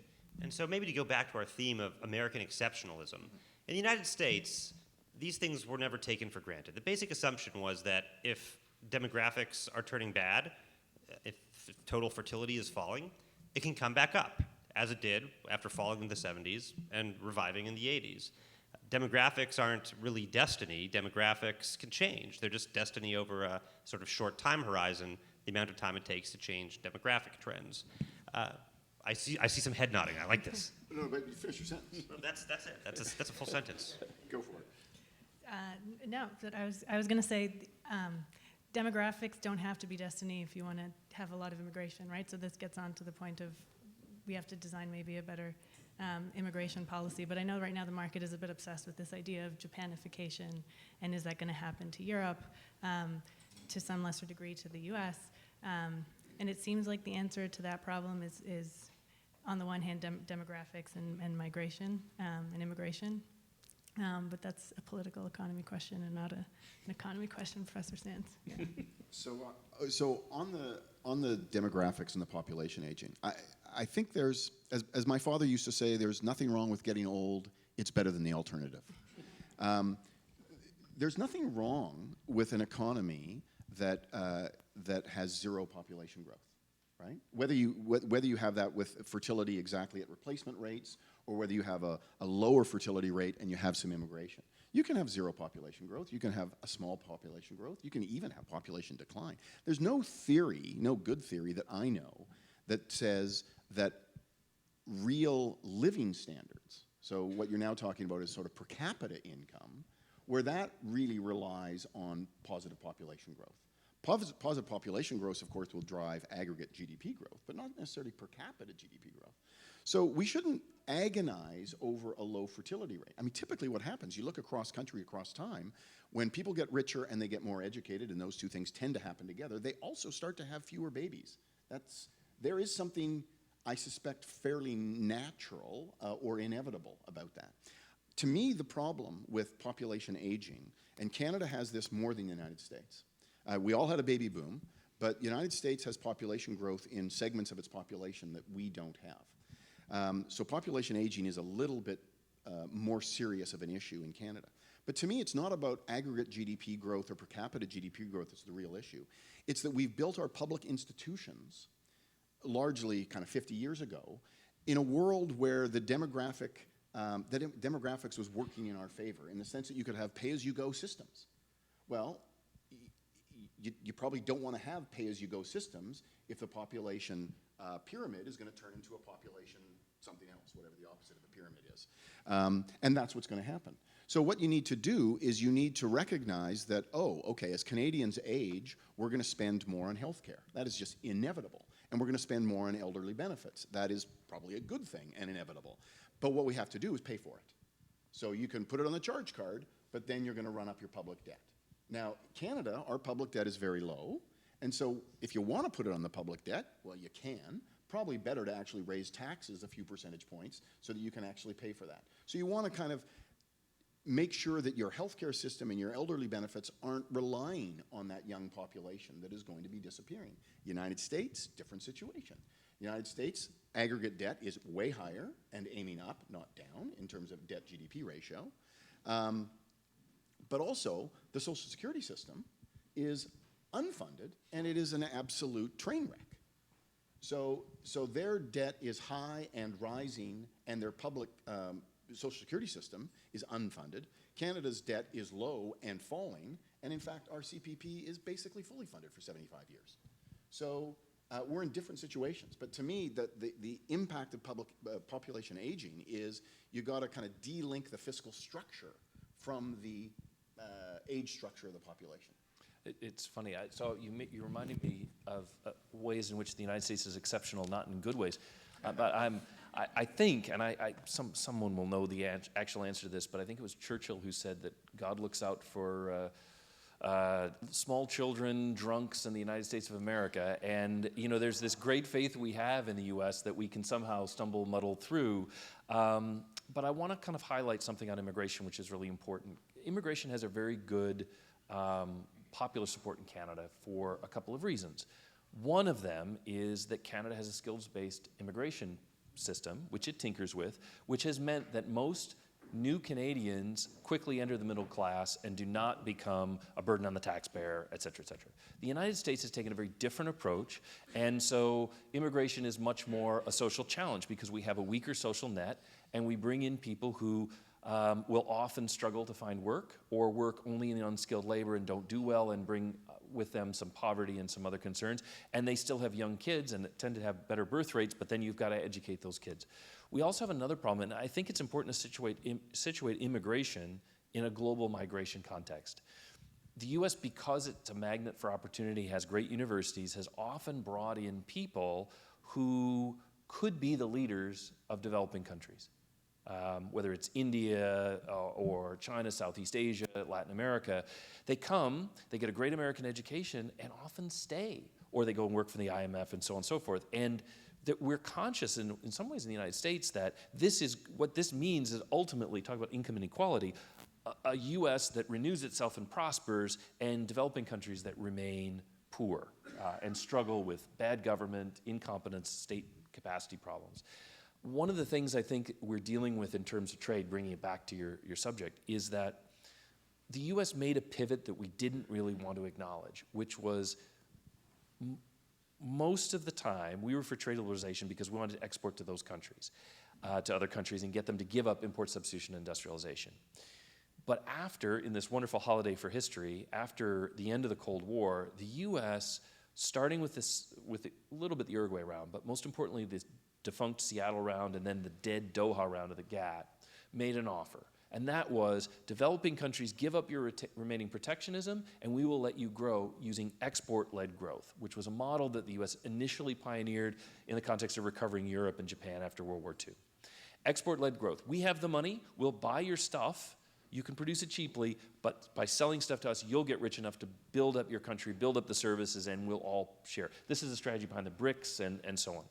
The problem is that in transition, that meant the people who were in the low-skilled area now competing with cheap labor in other countries lost their jobs. There was very poor trade adjustment assistance. There's great documentation on why we said we were helping people in those situations, we didn't.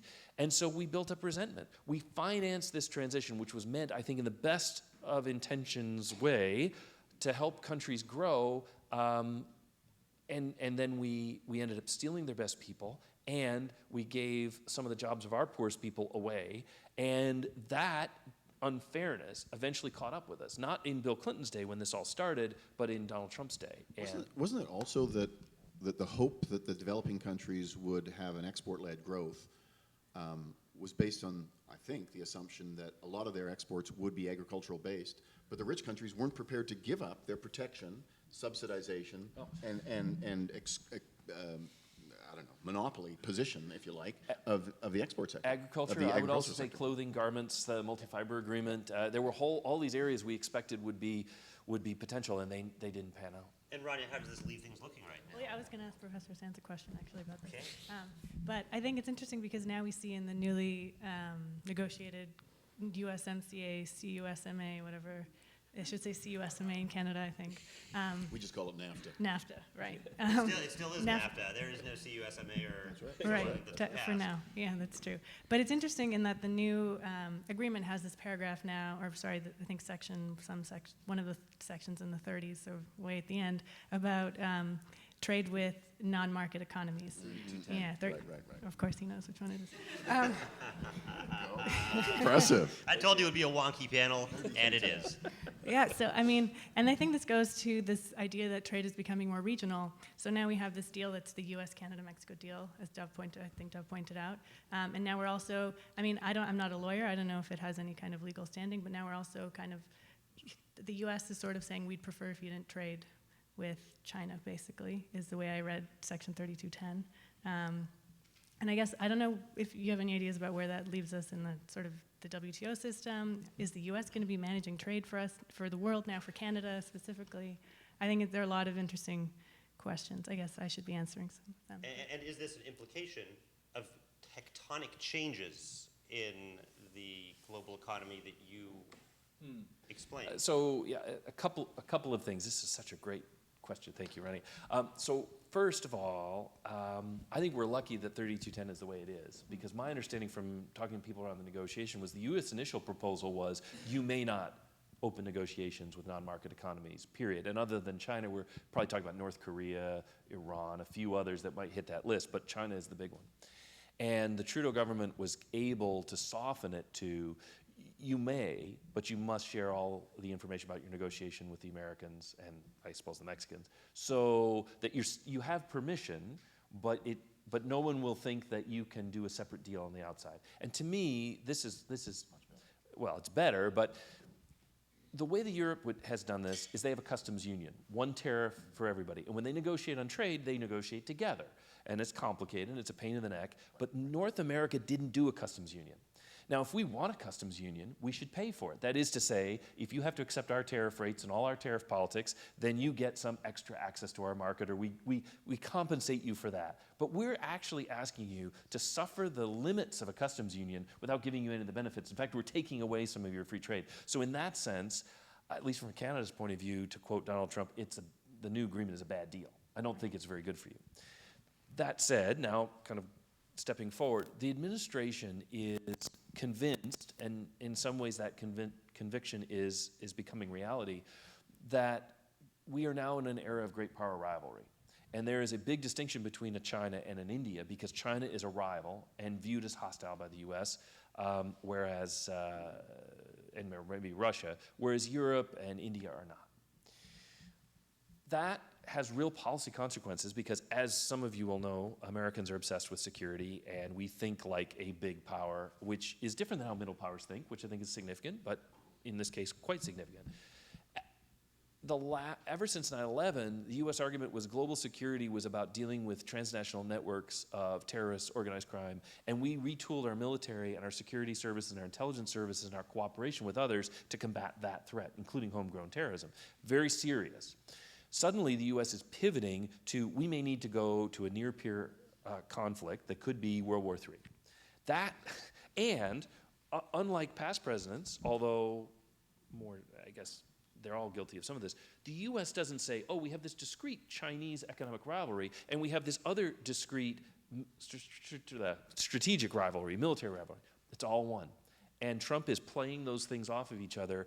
And for those of you who are young, I'm trying to bring back a word from the Cold War that we all used to know back in those days, but we haven't used in a while, brinksmanship. That's Trump's strategy. Take us to the brink. See how close you can get without blowing up the world. That's not a great world to live in. So the big power politics is not just about military.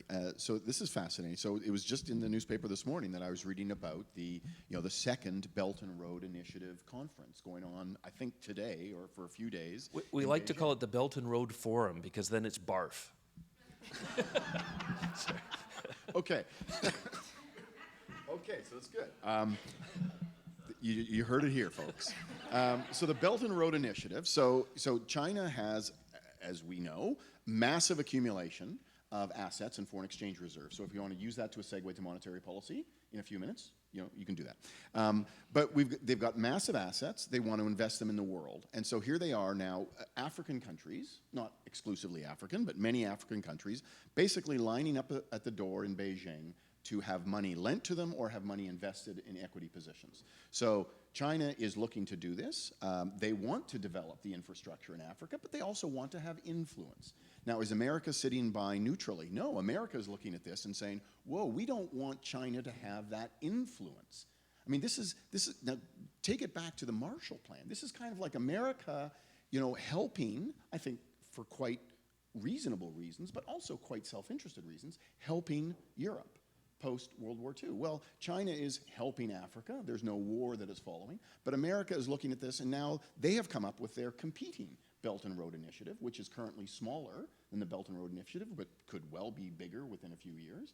But they are now saying, well, we don't want China to be lending that money because you will basically be in a debt trap. You will become indebted to China, and we would rather that, effectively they're saying, we'd rather that you become indebted to us. And so it is now a contest of sphere of influence through economic relationships. And it's not just military, but it's military as well. Rania. Yeah, no, I was just going to say, I think there's a lot of worry about having a debt renegotiation happen outside of the Paris system. And without the IMF, without these organizations that America does, have more influence in than China at present, just giving voting shares, et cetera. So, yeah, I agree. Yeah. So this sounds like we have summarized a huge change in the way in which commercial diplomacy and trade negotiation goes on.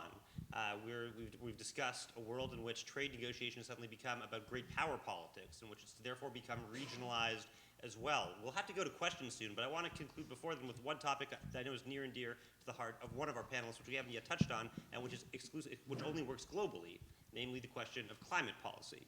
In this regionalized world, how do you have environmental policy or climate policy? So let me start with Chris's opening sentence. Climate policy has been disrupted by the presence of Donald Trump. So in Canada, climate policy is, it's interesting. And climate policy basically started in a serious way at the provincial level. The federal government has now come in to fill in the gaps, and it is becoming a very hot political issue and is likely to be the top or one of the top 3 political issues in the coming election. The United States, climate policy is on hold. There are some states and some groups of states that have actually done some quite good things, but from a national perspective, climate policy and certainly carbon pricing is nowhere to be seen, except, and Tom Velk will like this, so what is often called the Baker-Schultz plan, but it has a proper name that is geeky and I forget, but it is, this is the one that has been signed off and endorsed by 27 Nobel Prize winning economists and every living head of the Fed and et cetera, et cetera.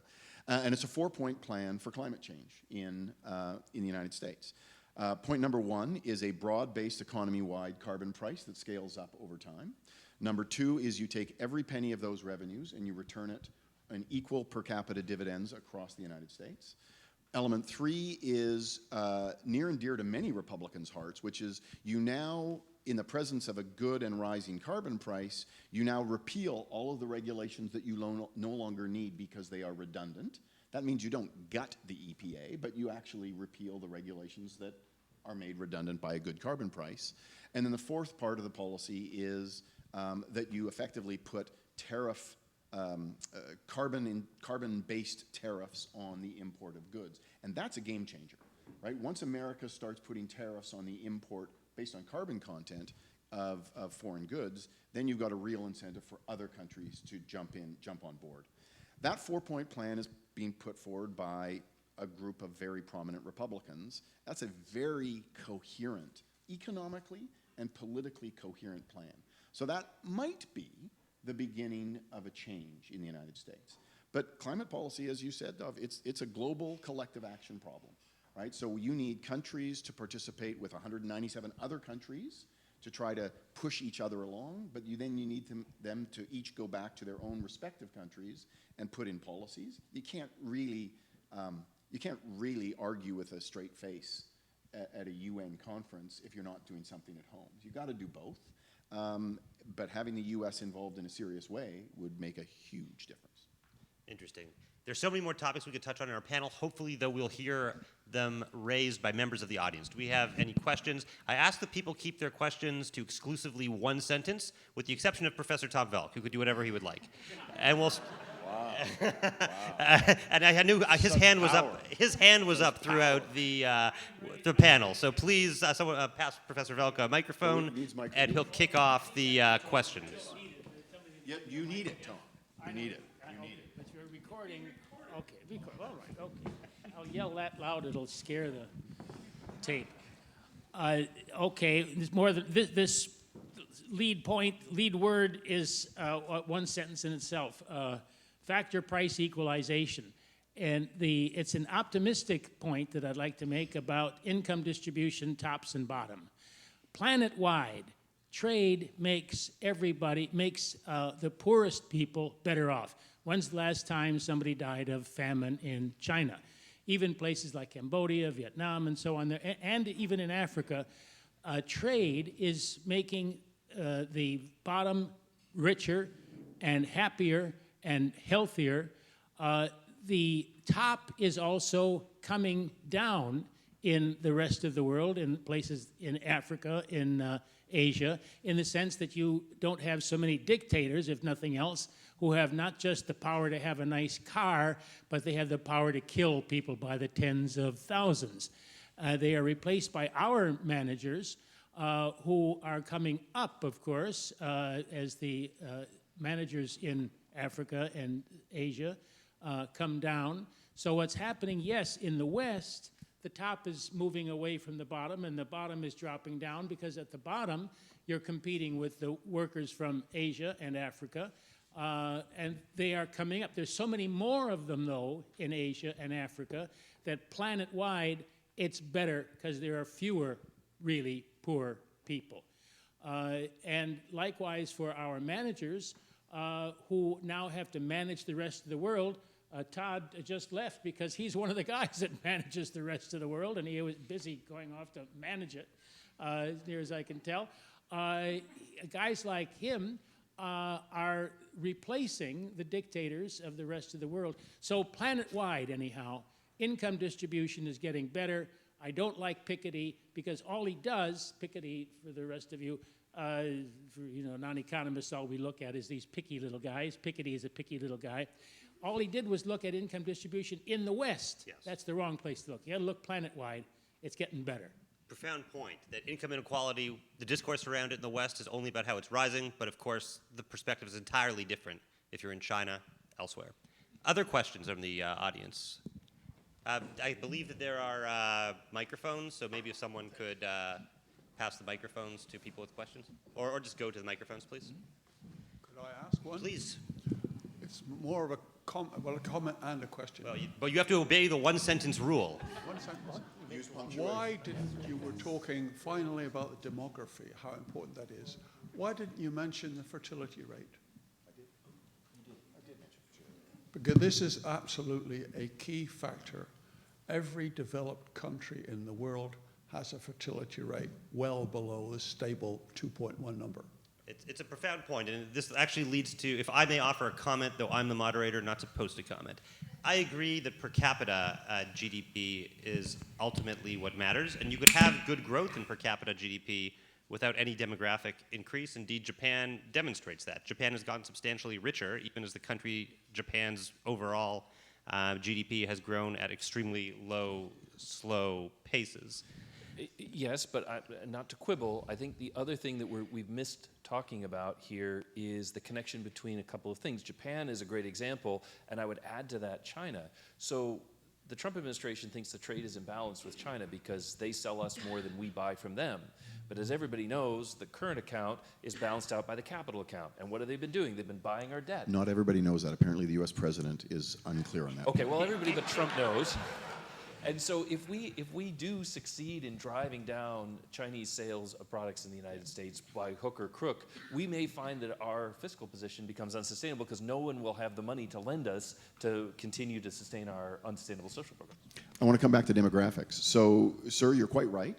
So during the baby boom, 3.6 children per woman was the fertility rate in Canada, 1946 to 1962, as an average. It is now about 1.6. So it's below the 2.1 replacement rate. So you're quite right that that's relevant. From a public policy point of view, however, it is quite a challenge. So you think about what the fertility rate is, okay? We know how to change or to increase the fertility rate privately. Is this a sex ed segue? Yes, that's good. Thank you for I'm saying. getting So we uncomfortable. know how to do it privately, but we do not know how to do it publicly very easily. So you can talk about providing, in this province, for example, $7 a day daycare. Does that actually have an impact on fertility? And is it a cost-effective way to improve fertility? Well, we can have a big debate about that. But there is no magic policy wand to increase fertility rates. And back to the basic point about as countries develop, as they get richer, as they get more educated, there is, empirically at least, there is absolutely a decline in fertility rates. So we can talk about ways to increase fertility and think about whether they're good ways and whether they are expensive. Or we can talk about, we can talk about ways to deal with a low fertility rate economy. So then you can open up the gates on immigration. And at Canada, we've got roughly 1 or slightly less than 1% annual population growth. We've got a fertility rate of 1.6 or 1.7, so our immigration is actually bringing us up to positive population growth. And more countries can do that. But I think my instinct is that we should actually think about dealing with rather than raising a low fertility rate. Interesting. We have a question in the front.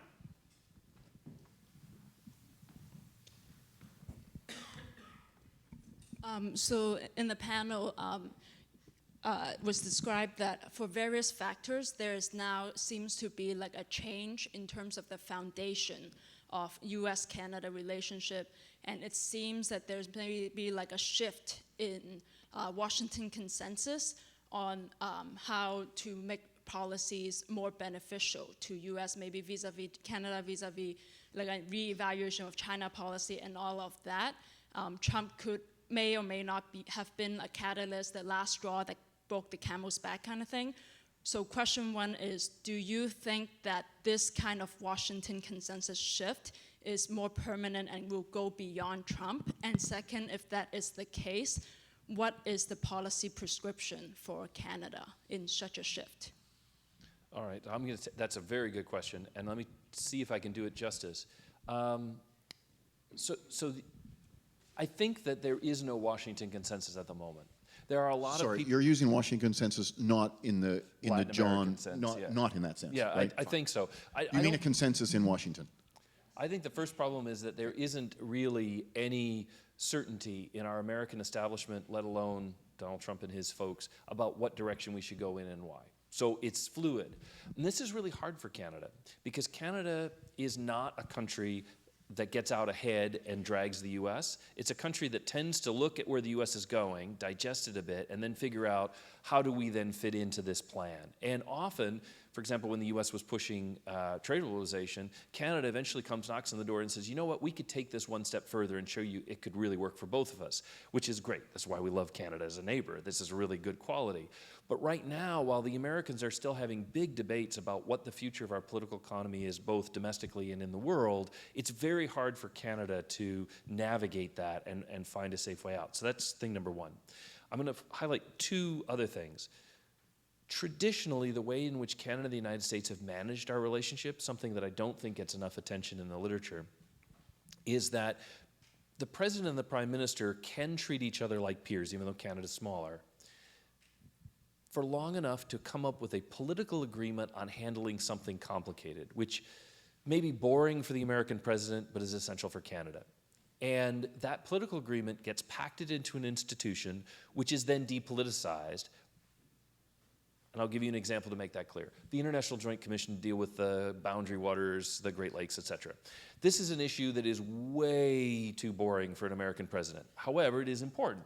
So Canada and the US get together, they agree on something, they have a commission. Unlike Europe, we don't delegate sovereignty. These people are fireable, and they have very limited ability to go beyond a strict remit. The governments could decide, but if you want accountability, you can fire your governments, because that democratic accountability stays. And that's one of the reasons our system between Canada and the US has been so durable. NORAD is another example. On 9/11, the commanders, the military, don't need to find Chrétien and President Bush to get orders on what to do. They know what they're supposed to do because that's been trained, and that was agreed a long time ago. We're not going to worry about who's in whose airspace. We're just going to get the job done. To make that system work, there needs to be a fairly good agreement on those issues. I think we could expand putting more issues in this context. That leads to my third problem, American leadership. And this is going to sound American exceptionalist, sorry to be obnoxious about that. I think we underestimate the importance of the U.S. having its mind made up. The U.S. needs to know what it wants from Canada. Canada can say yes, no, maybe later. But if the U.S. doesn't know what it wants, Canada's in the position of throwing gifts at it and guessing and saying, what could we do? Justin Trudeau going out of the White House and schmoozing Ivanka Trump for a women's entrepreneurship and business thing, which I've never heard of since. I mean, it was a noble cause, but he's just guessing. Like, what sounds good? How can I, say something nice to Trump so that he's nice? And I think that's a terrible position for Canada to be in. And my guess is it doesn't get better until first, there's a greater consensus within Washington about what we want, both from Canada and the world. And second, and this is the hard one, and it's going to sound like special pleading, the United States needs more people who know Canada well enough to begin to help Americans figure out what to do with you, if that doesn't sound too terrible. It needs to hold this panel in Washington. And we need more graduates, not just Canadians, but Americans who really study Canada and take it seriously, not just as a sidebar to studying Mexico because NAFTA came in, or just as a sort of gimmicky class, but they really take it seriously, because we don't need 1 million people like that, but we need more expertise. And I think, now to pick on Bill Clinton, when the U.S. made the decision that Canada was going to be part of North America and the Western Hemisphere in terms of the way we internally organize, Canada's been managed by people whose specialty is Latin America, and that is not bad. They're not bad people, but they don't appreciate the potential for the Canada-U.S. relationship, and so they constantly treat you with what George W. Bush famously called the soft bigotry of low expectations, and miss the real opportunity this relationship provides. And at least for 5 months a year, those diplomatic missions to Canada can be very cold. So very briefly, Canada obviously has to worry about the Canada-U.S. relationship, but we also, as a small power, we also really rely on the international engagement. So we rely on the NORAD, we rely on the WTO and the UN, and these organizations. And one of the problems with Donald Trump is that it's not just America first, but it's kind of what does that America first mean? It kind of means that he doesn't really care about this international engagement. He's maybe even undermining some of these international organizations. So I think that's a problem for the world, and I think it's a problem for Canada. So I hope that this is what in economics we would call a temporary shock. I would hope that this problem goes away. It may not. Even if Donald Trump goes away, maybe his behavior has set a pattern. But I would hope that we kind of revert to normal American international engagement. In the meantime, I think we hope for the best, and if we have to interfere in a foreign election, I'm in favor. If I can just add one thing on the international dimension. So on the World Trade, the appellate court now has only 3 members, I believe, and there need to be 3 for it to be functioning. And I think 2 of them may retire by the end of this year. So we could see, and because I think that the current administration hasn't put forward any potential, or they've basically blocked judges from the European Union and other places that have been put forward by the Europeans, we might be in a position where there is no appellate court at the WTO, and that's at the end of this year. So I hope that this is something that's overcomable, I suppose, but it seems like some of the deadlines are.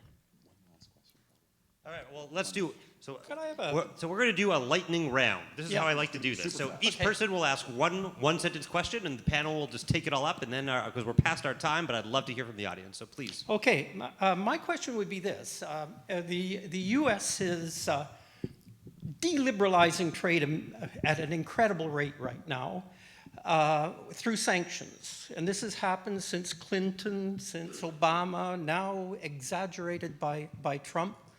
And we're on the other side of some of these sanctions.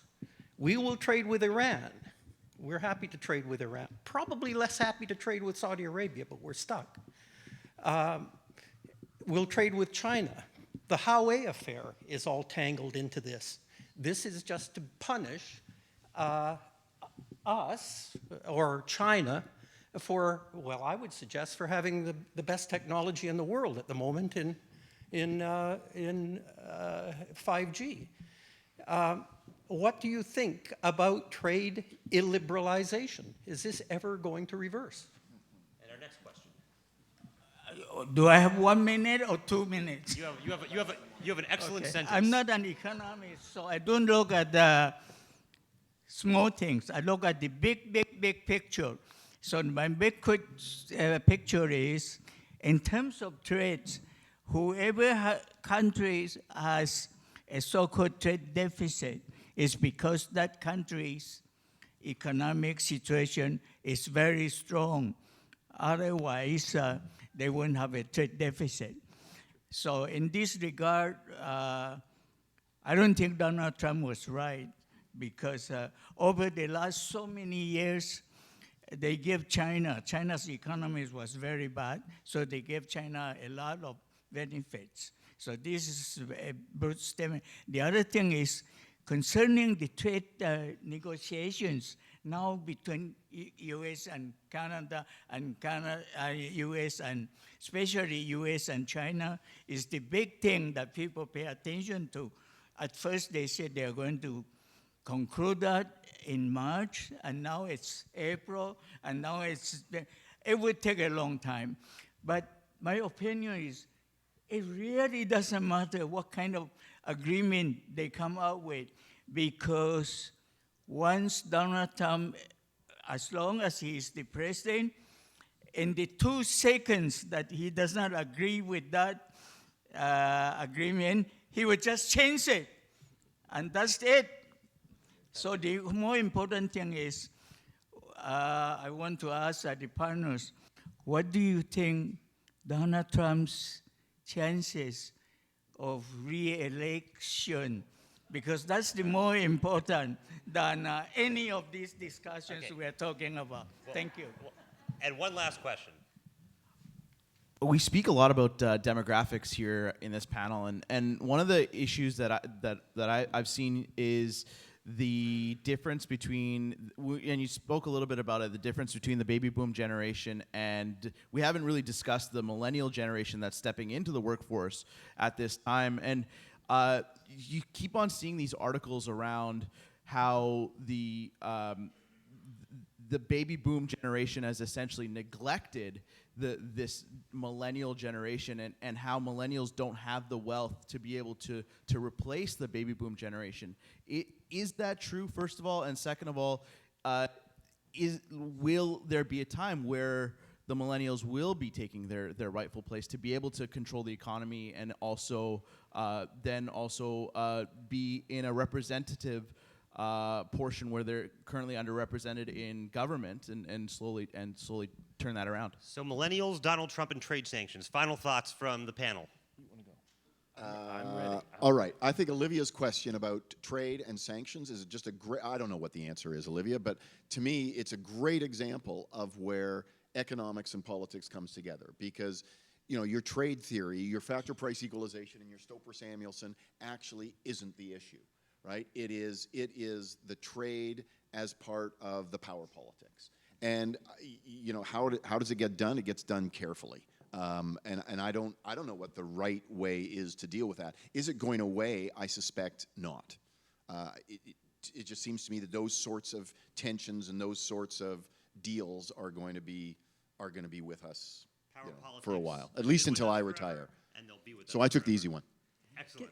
So I want to opine on the potential re-election of the current president. But I think one thing that I think is important to understand is you make a good point about trade deficits. So I mean, I'm constantly in a trade deficit with my grocer, right?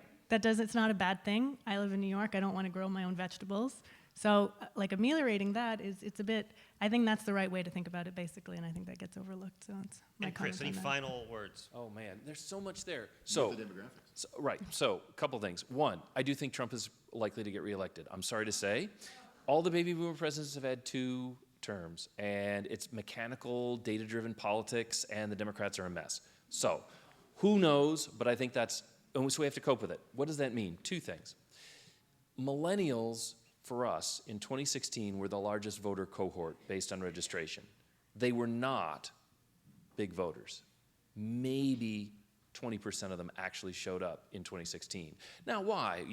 I talked to my students, it's because, well, we don't like Donald Trump, but we thought Hillary Clinton was going to win, but we didn't like her, so we didn't really want to vote for her and have that hanging over our heads for the rest of our lives, so we just didn't participate. In 2018, during the midterms, you saw a huge boost in U.S. voter turnout, and it was all millennials who finally decided that that was a mistake. So I think millennials are coming into their own. That's significant for Canada because 2019 will be the first election in which millennials are the largest voting cohort for Canada. You're a little behind us on that, but very close. So that's a factor. If you don't vote, you can't change any of this. And I think millennials are already starting to change the debate. Give you an example, the Green New Deal. You talked about the environment. The Green New Deal is full of all sorts of impractical, impossible things. But when I talk to young people, they're inspired by it. And they don't care if you can't do it. It's just you're talking about the right things. And I see that in Trudeau all the time. You're a lovely prime minister who will say, and I mean lovely in a very manly way, but he will aspire. He'll lead you forward, but he may not deliver on the promises. And for some people, that's good enough. It's all about having the right posture on the challenges. And so I think that's another way in which millennials will change the world. And my final thought for you is I don't give up hope, whether it's on sanctions or trade balance, because I think that where we're headed in a second Trump term or in the new term of whoever gets elected in the U.S. is going to be a settling of all this disruption. And the 2 big pieces, I think, are a return to the Paris Accords, because I think Donald Trump, who's not anti-environment, is quite right that it was a bad deal. The U.S. makes a lot of painful cuts first, China and India, if and when we get to a certain point. A deal in which we all move forward is probably healthier. Secondly, the WTO. I think we're going to go back to a new WTO round. Less developed country status for China that they get to voluntarily give up and until then don't have to accept the disciplines, unacceptable. So we're moving in that direction. We will be having these debates, and I hope as better persons in charge, but that'll be up to the millennials. So go out there and vote, kids. All right, thank you everybody for this panel. It's fantastic. Take a 10-minute break and we'll resume shortly.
guess I'm just using this, which is fine.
Excellent question. It's not plugged.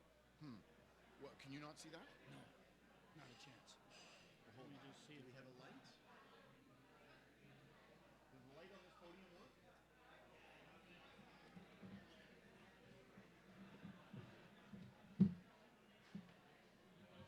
I didn't lose my notes. I might have. Bingo. There Well, they that's not going to give you much. I can't possibly do much for you. No, that's not going to do anything for me. But let me see. I got this printed in big type. I can manage this because I'm going to blow through this so fast. It'll be like shit through a tin horn, as we used to say in Milwaukee. Okay. All right. So you sit down, and we're going to get this party started here. All right. Tom, you want water too? Yes, you do. No. You don't want me pissing in my pants while I'm standing here. Ladies and gentlemen. Ladies and gentlemen. Is that on? That is on.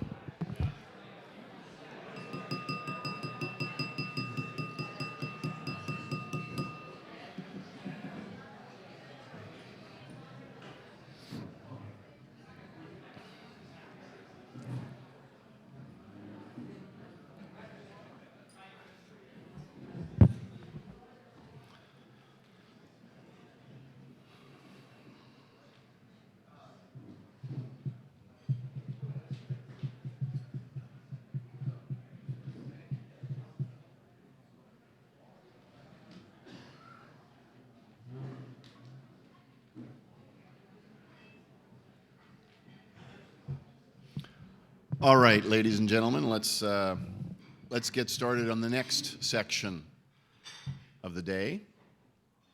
It gives me great pleasure to introduce my longtime friend and colleague, Tom Velk.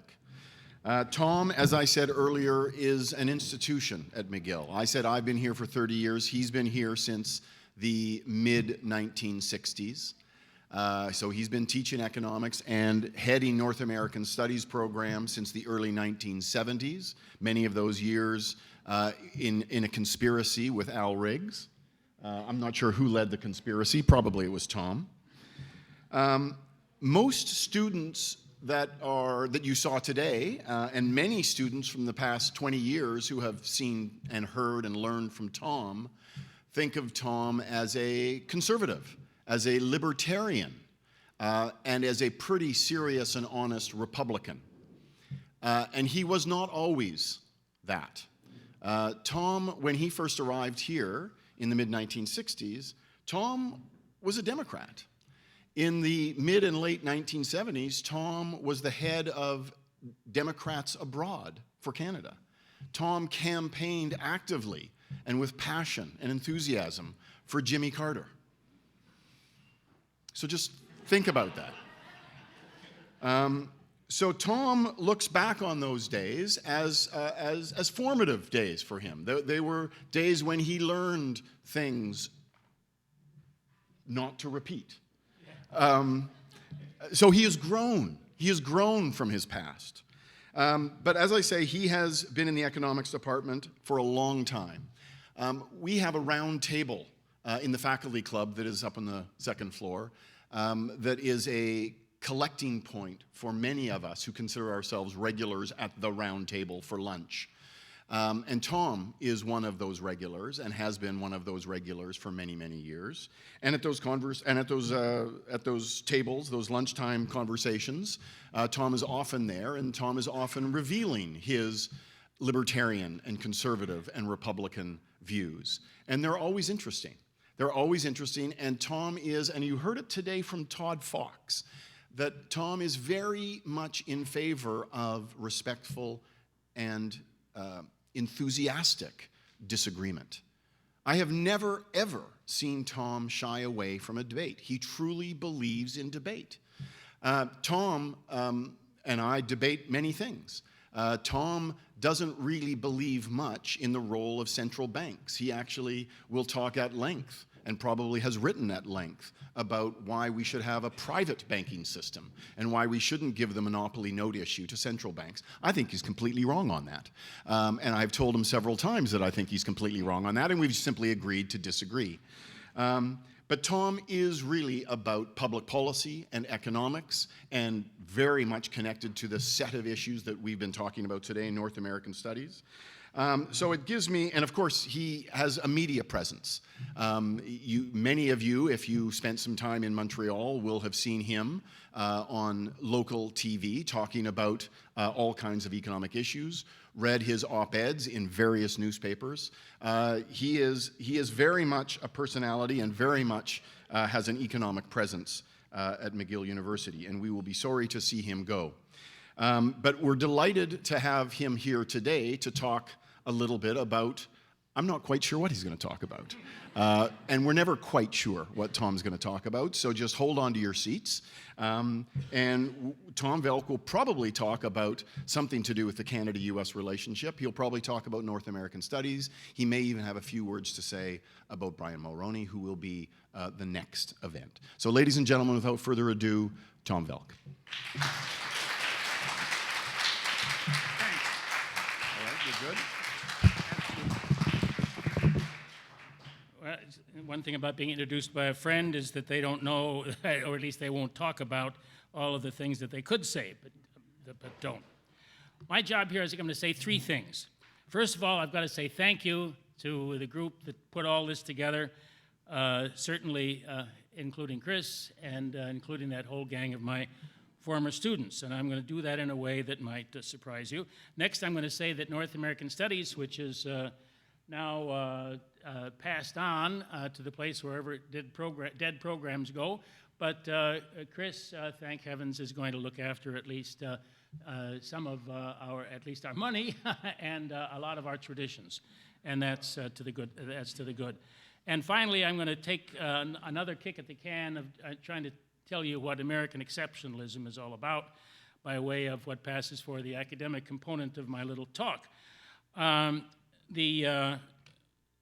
been sort of walking to this, or stumbling, at least as I tend to do now because of my eyesight, to this podium since 1938. I'm not a kid anymore. But the big broadcast, in the big broadcast of 1938, a tune was produced for the first time, and I'm going to rely on it. So, thanks for the memories of friendships that will last, chili at the farm, of papers that we wrote and shibboleths that we broke. Thanks for the memories of places that we went, including far-off Tashkent. I could have gone on, but I don't think I will. Thank you for that, for no tomatoes so far.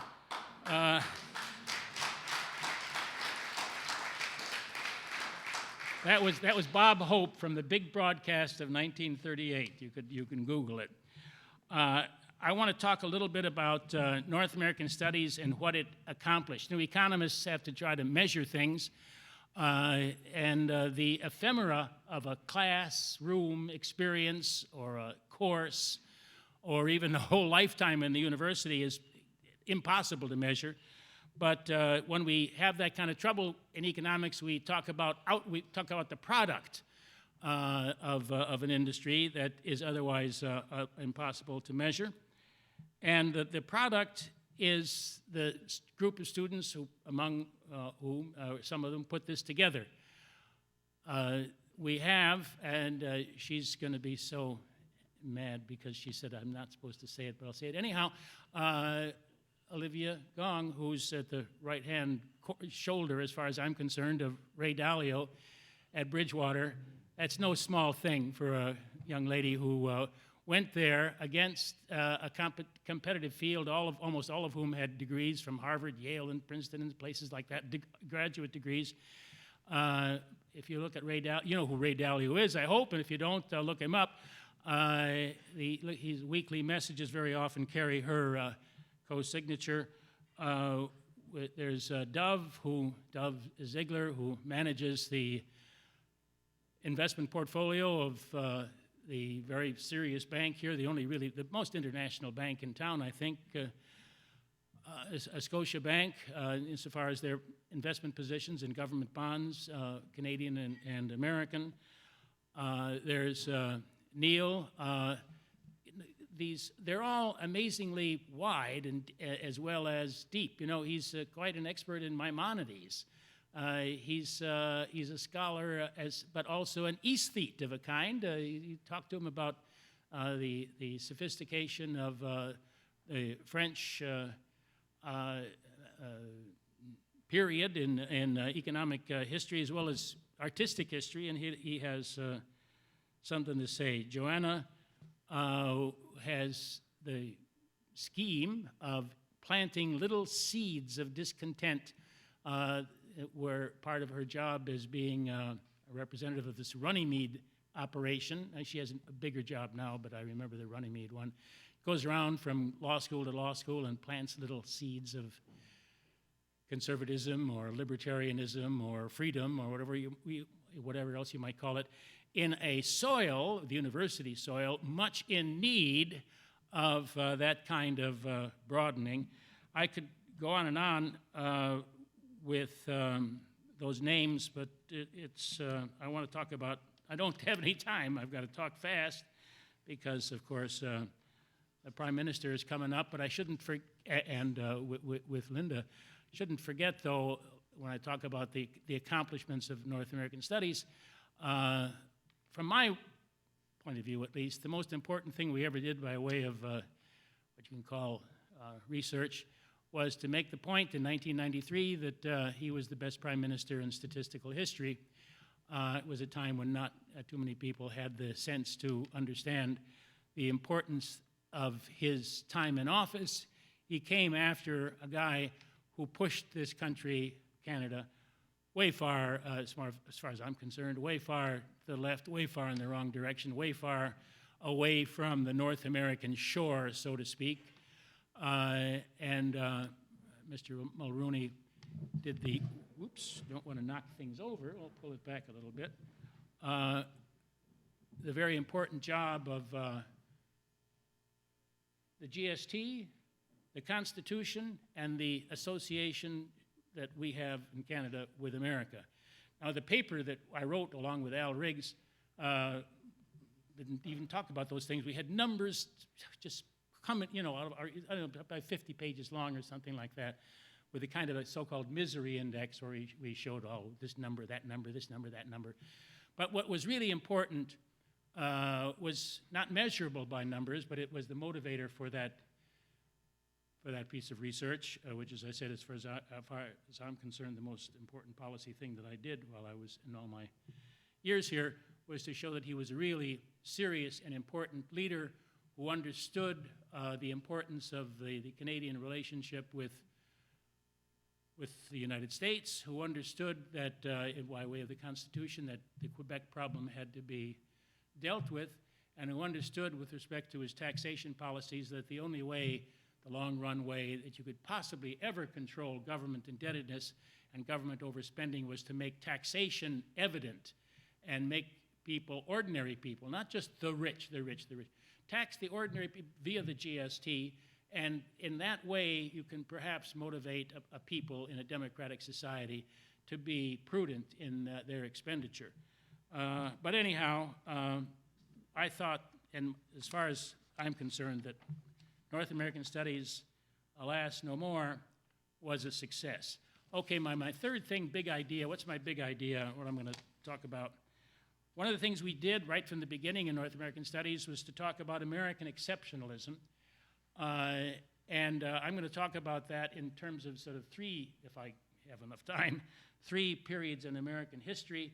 And what do I mean, first of all, by exceptionalism? Scalia, Justice Scalia, has a nice little speech online where he talks about what he calls, or I'm going to call it for him, constitutionalism, meaning that when Americans talk about their special state, we talk about the ideas in the Constitution.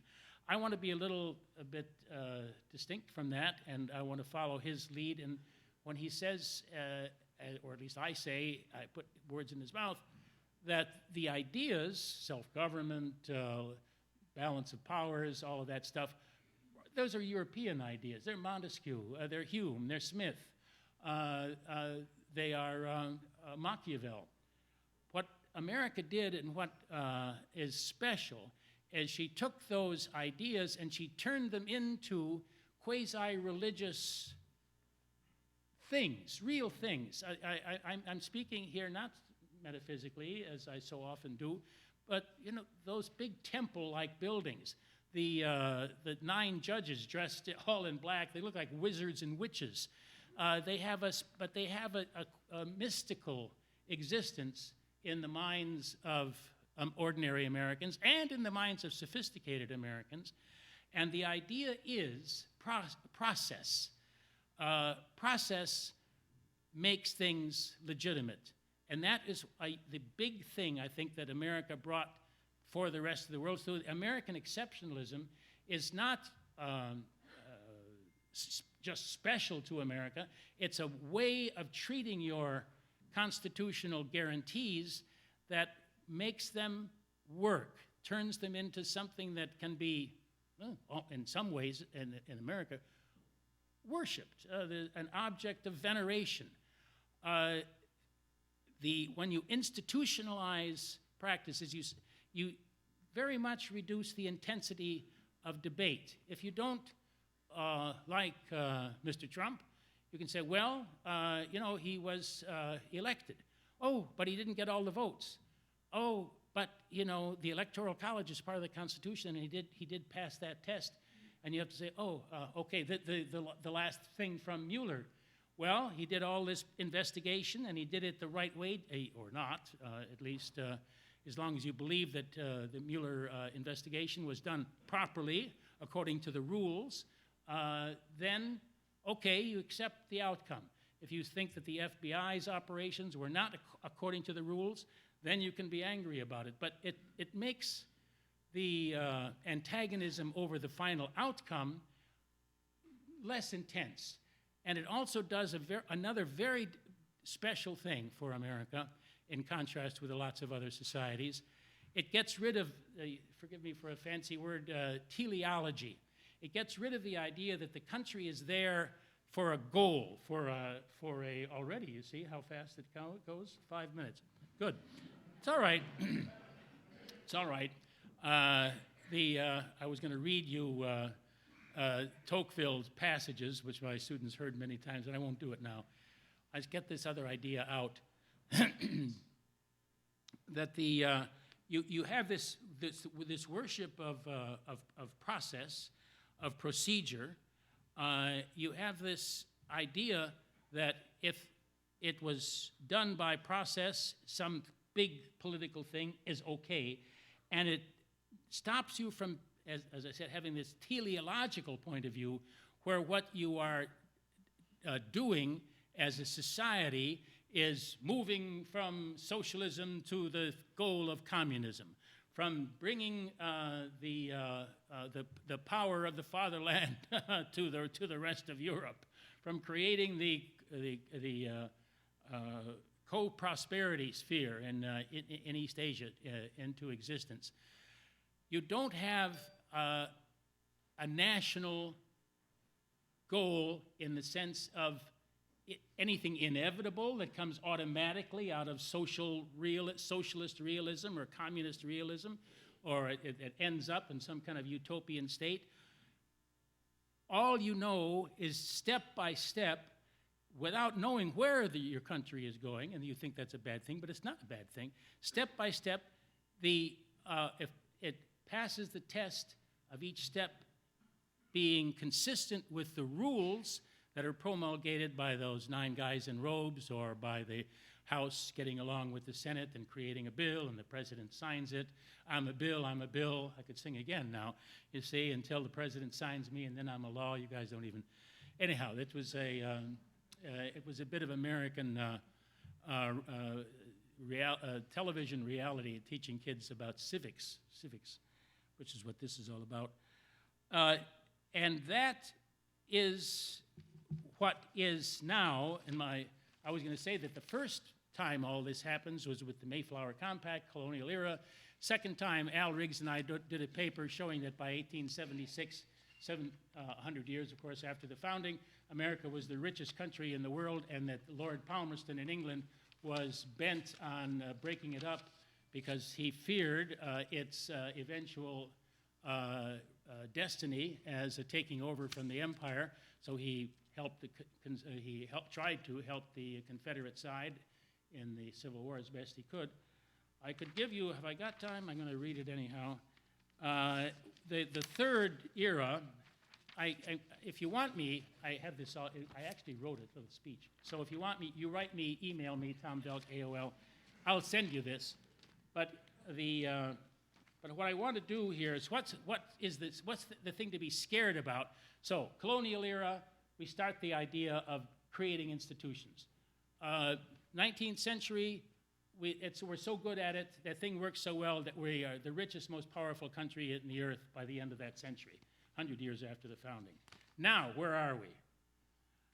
Well, the danger is that I seek to trace the novel features under which despotism may appear in the world. The first thing that strikes the observer is an innumerable multitude of men, all equal and alike, incessantly endeavoring to procure the petty and paltry pleasures with which they glut their lives. Each of them living apart is a stranger to the rest. I'm skipping now. Above that race of men stands an immense and tutelary power, teaching power, which takes upon itself alone to secure their gratifications and to watch over their fate. That power is absolute, minute, regular, provident, and mild. It would be like the authority of a parent if, like that authority, its object was to bring man to manhood, but instead it seeks to keep them in perpetual childhood. It provides for their security, foresees and supplies their necessities, facilitates their pleasures, manages their principal concerns, directs their industry, regulates the descent of property, and subdivides their inheritances. What remains for them? It would spare them all the care of thinking and all the trouble of living. It circumscribes the will within a narrower range and robs a man of all the uses of himself. I've read this a few times, so I do know it by heart, but I'm not going to demonstrate too much more. The principle of equality has prepared men for these things. It has predisposed them to endure them and oftentimes to look upon them as benefits. It covers the surface of society with a network of small, complicated rules, those of you who live and work here at McGill, minute and uniform, through which the most energetic characters cannot rise above the crowd. The will of man is not shattered but softened, bent and guided. Men are seldom forced by it to act, but they are constantly restrained from acting. Such a power does not destroy, but it prevents existence. It does not tyrannize, but it compresses, enervates, extinguishes, and stupefies a people till they be nothing more than a flock of timid and industrious animals of which government is shepherd. That's where threatened socialism would lead us. That's where progressivism has tried to lead us ever since the days of Teddy Roosevelt. So our era is one where we must follow the warnings, pay attention to the warnings of the great Tocqueville, and continue to govern ourselves, both Canada and the U.S. This is it's a North American thing. It is a core idea of American exceptionalism, a core piece of the religious belief, you know, the Bible, Tocqueville in some ways, the Bible of democracy. And as long as we continue to be guided by that kind of biblical invocation, to govern ourselves, which is what he's saying, be responsible, pay attention to your duties, and don't expect to be looked after. I think that's being looked after, which some of us, as he says, think of as a blessing, is no blessing. As long as North America, Canada too, listens to this warning, the third stage of American exceptionalism, which could be this despotism which threatens democratic nations, can be avoided and averted. So, no socialism. Okay, that's my last thought.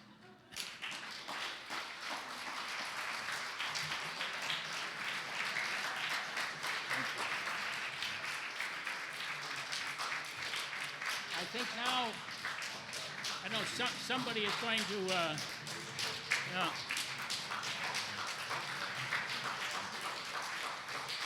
Thank you.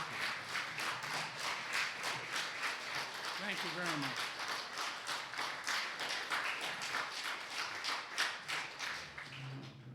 Thank you, really, seriously, very, very much.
ladies and gentlemen, back at it here. We are entering the home stretch, and I would like to introduce the person who is going to introduce the final two people. Adam DeFalla, who has a McGill connection. He has been teaching in the McGill Institute for the Study of Canada. He is a journalist. He's a communications specialist. He comes from the conservative tint of the political spectrum. That will not surprise you. And Adam is going to be teaching in our new MPP program. I talked about how policies and the policy process is complex and how there are many complexities. Well, one of the complexities in the policy process and in the policy world is communication. And Adam is going to be teaching a course about how to communicate policy and how communications is important for getting good policies through, and how maybe even it helps you get bad policies through, and how the lack of communication will stand in the way of getting policies through. So without further ado, Adam, I'm going to ask you to introduce our next two guests. Thank you very much. Thank you, Chris.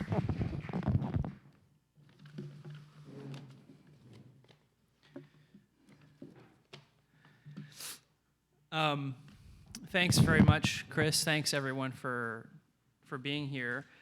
I want to say to Tom Velk a couple of words. Tom, thank you for all that you've done over the years in shepherding North American studies, for giving me the chance to teach at this university.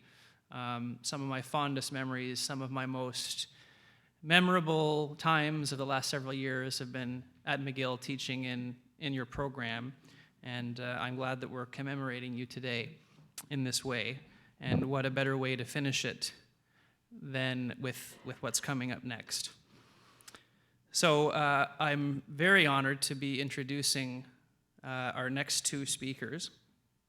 And I'm doing it with a great deal of humility and a little bit of nervosity, I have to admit, because I've really looked up to both the host of our upcoming chat and the subject of the chat for many years, and I'm truly privileged to be able to introduce them today. First, our host, the Honorable Linda Frum. Linda Frum was appointed to the Senate of Canada in 2009 by Prime Minister Stephen Harper, representing the province of Ontario. A fierce advocate for human rights in Iran, Senator Frum has co-sponsored Iran Accountability Week on Parliament Hill.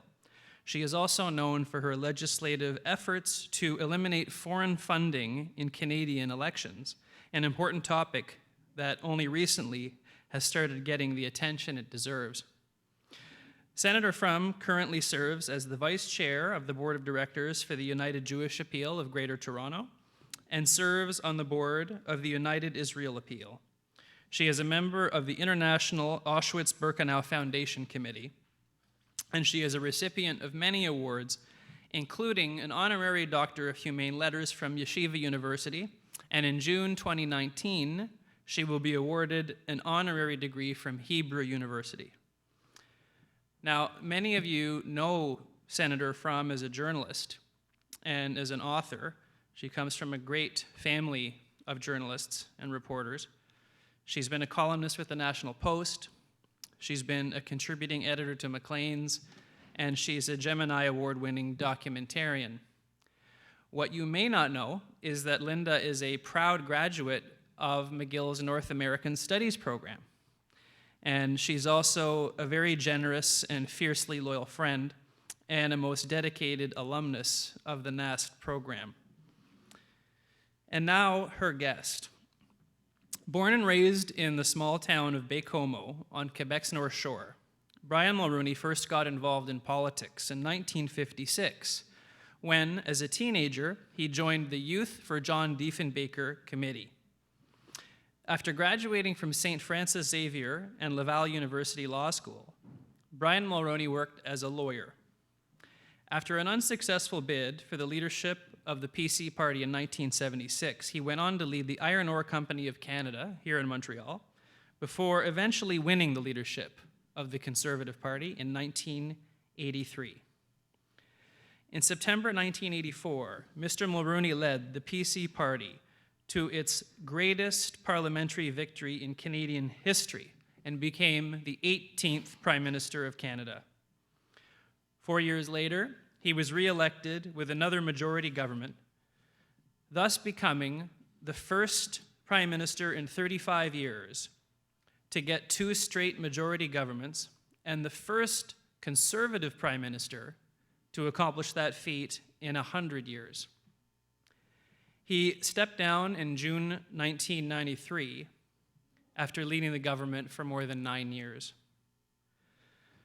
Brian Mulroney's government was an activist government and led such important initiatives as the Free Trade Agreement with the United States, cleaning up Canada's public finances, a number of important privatizations, anti-inflationist monetary policy, deregulation, and reduced spending at the federal level, all policies that still form the bedrock of Canadian public policy at the federal level today.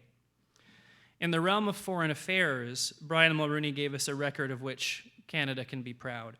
His vocal advocacy for sanctions against the evil apartheid regime in South Africa and his support for Nelson Mandela put him at odds with our key allies. Canada strongly supported the liberation of Kuwait and was by America's side in the 1991 Gulf War. He was an early champion of the concept of humanitarian intervention when Canadian troops were sent to the Balkans in 1990. Let us also celebrate his environmental achievements: the Acid Rain Treaty, 8 new national parks, and the Environmental Protection Act. For these accomplishments and more, in 2006, he was voted Canada's greenest Prime Minister. Since leaving office in 1993, Mr. Mulroney has focused on his business career, returning to the practice of law, sitting on a variety of corporate boards, and, it must be noted, still devoting time to public service as an informal advisor to key figures in government. The fact that he recently celebrated his 80th birthday makes all this all the more remarkable. When you boil it right down, history has given us 2 kinds of political leaders. First, there are the managers, those who seek public office mainly because they want to hold power. For them, running government is an end in itself. Then there are the conviction politicians, men and women who get into public life and use power to push big transformational ideas and to make lasting change. By any measure, Brian Mulroney falls squarely into that second group. Mr. Mulroney has been out of office for more than 25 years. We now have the ability to examine his record with the benefit of hindsight. The ideas he championed and the causes he pushed were ahead of their time and have now withstood the test of time. In fact, many of them are directly responsible for the prosperity we enjoy today. Brian Mulroney showed us the power of ideas and the consequences they can have in the best way possible, by leading by example. We look forward to hearing your views today. Ladies and gentlemen, please welcome Senator Linda Frum and the Right Honorable Brian Mulroney.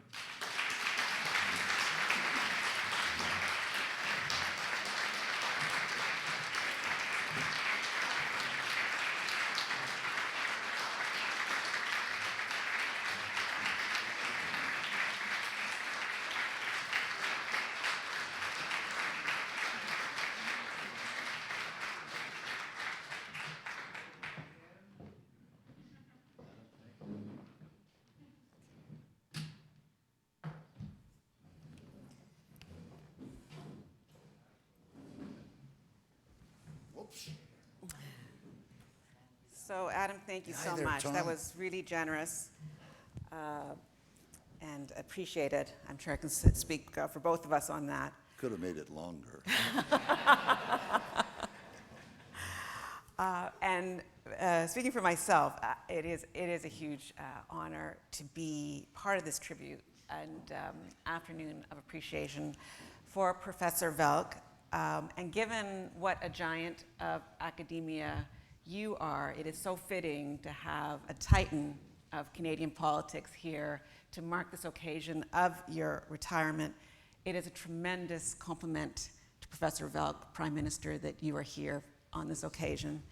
And as Adam mentioned, I am a graduate of North American Studies. And in fact, I graduated, Professor Velk was my advisor and had a tremendous influence on me. And I graduated, I suppose it was this time of year, in 1984. And I moved from Montreal to Ottawa so that I could intern at the party headquarters of the Progressive Conservative Party of Canada and work to help see then Mr. Mulroney elected as Prime Minister. So I stayed there until you did that in September of 1984 with the biggest majority ever, or the biggest popular vote ever, and a record that stands to this day. And so for me, this is a very nostalgic moment for me, but it's an incredible honor to be here with two people who had such an influence, not only in my young life, but I'm sure in the lives of many in this room. And so today, seeing as we are having this conversation in your honor, Tom, I'm going to ask the Prime Minister to focus on 4 topics. We have about 40 minutes or so. We'll speak about NAFTA and trade, Canada and the broader world, populism and regionalism, and civics and liberal education. But before we dive into the political policy stuff, may I ask you, can McGill survive the retirement of Tom Velk?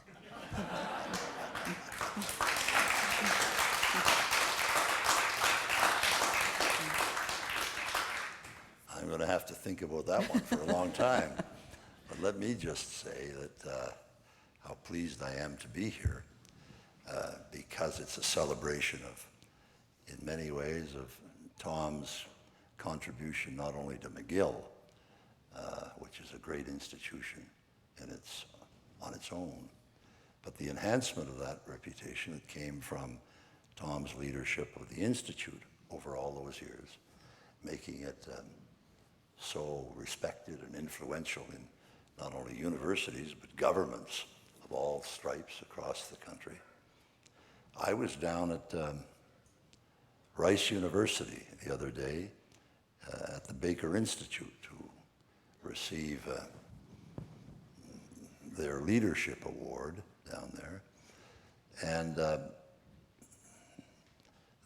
president of the university raised McGill, and he said, "Do you know Tom Velk?" I said, "What about me?" "Yes, I know Tom Velk. Why do you ask?" "Well, our Canadian information and appreciation of Canadian politics comes from his institute." And so I said, "Well, I hope he's charging you guys for it." But that's the way his reputation has gone, higher and higher across Canada and the United States. And congratulations, Tom, on an absolutely superb contribution, both to the university and to Canada.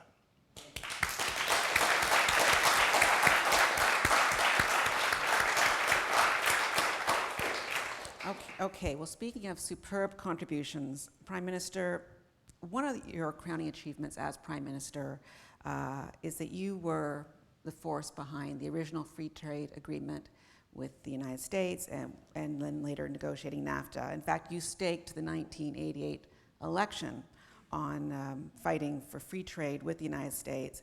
And you spent a lot of time in that election persuading Canadians about the value of an economic trading bloc.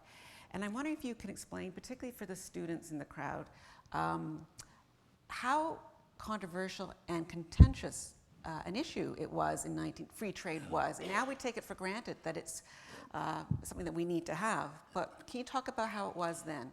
It's almost hard to remember, you know, when you think of it, and you saw the way other things just go through like that, because people are used to it now. This, one historian has written that this was the most brutal election campaign in Canadian history. And having played a role in it, I can assure you that was true. We brought in the Canada-United States Free Trade Agreement.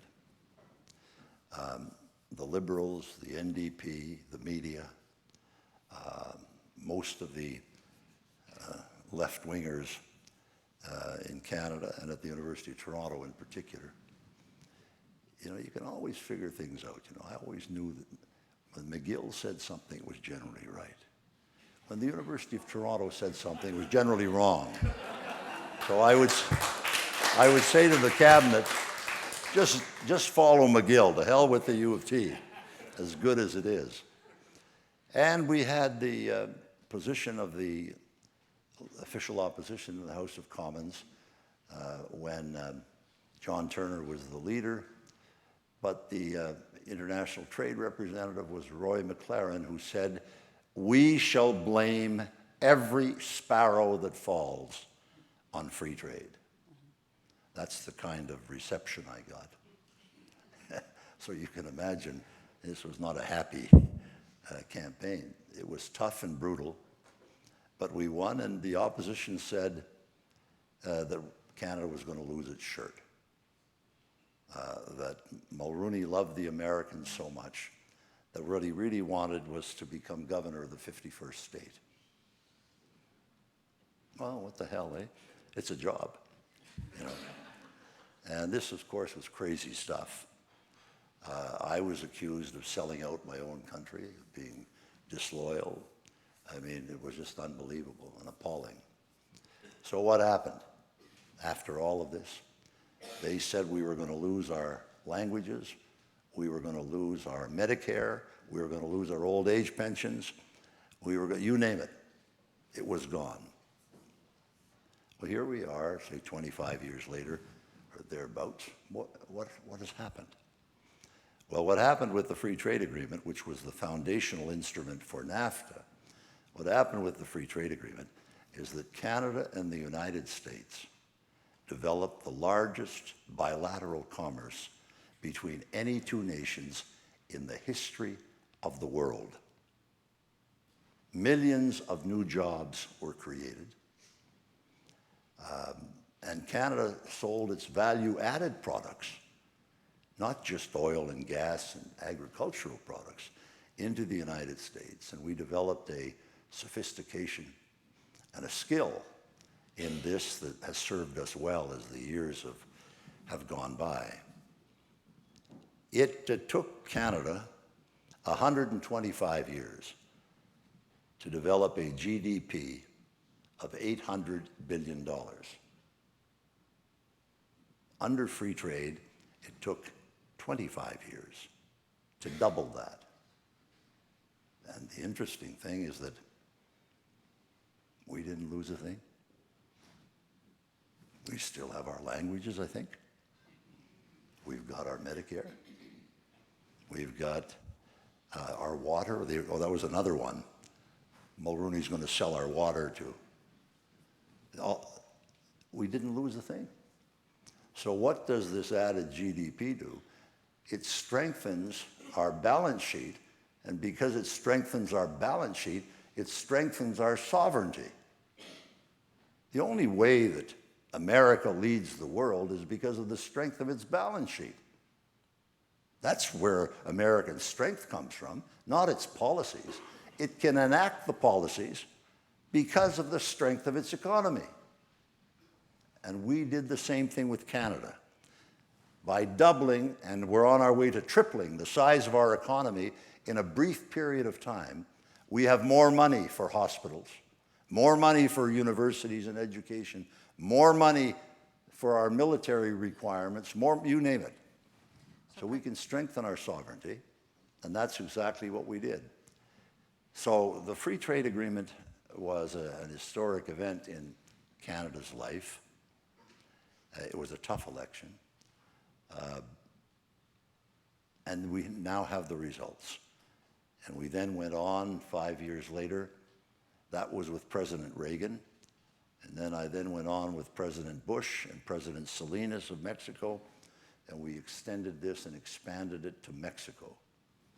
And just very briefly, the results, you know, you heard President Trump running around saying that NAFTA was the worst thing in the history of the world, and it cost America everything, and so on, which of course is on a par with many other things that are said there, like zero.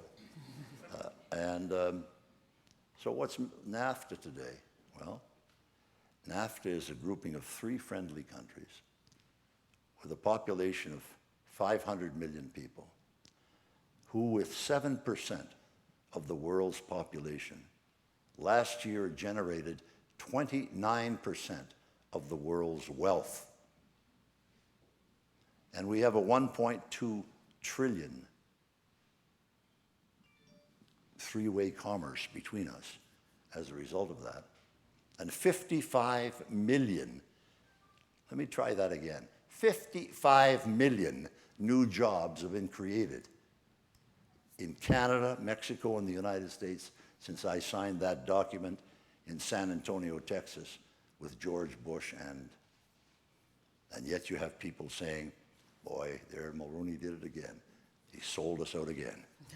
Some people can't stand prosperity. But that's what it was, and that's what happened. So, Prime Minister, can I ask? Go ahead. Yeah, so you were, of course, an advisor on this latest round. We'll call it NAFTA 2.0, because we don't know what else to call it, or we do, but it's confusing. Can you tell us, in your role as an advisor, can you give us any kind of insider's view about what happened during the negotiations? And can you tell us, in terms of the advice that you gave or the contributions that you feel you made in this latest round, is there something that you're particularly proud of, or some piece of wisdom that you gave them that you think helped? Well, I got a call from the Prime Minister asking me if I would provide him and his cabinet with some counsel with regard to the renegotiation of NAFTA. And he then invited me to a cabinet meeting. And I walked in there. It was the first time in Canadian history that a Conservative Prime Minister has attended a Liberal cabinet meeting. And it was the same old cabinet chamber I had, you know, the big oval table and so on. In fact, Linda, I walk in, I had no clue who most of these ministers were. And I shook hands with them around the table, and I sat down, and right up against the wall was where the confidential note takers for cabinet sit. And so I sat down. The cabinet ministers are looking at me as if I'm from Mars. Here's this relic who's appeared from the past. And they're looking at me, not too sure what the hell I'm doing there. And I sat down, I looked at the wall where the note taker, and I said, hey, who took my picture off the wall? And it started, not me, Prime Minister, not me. I finally had to say, don't worry, it wasn't there in the first place.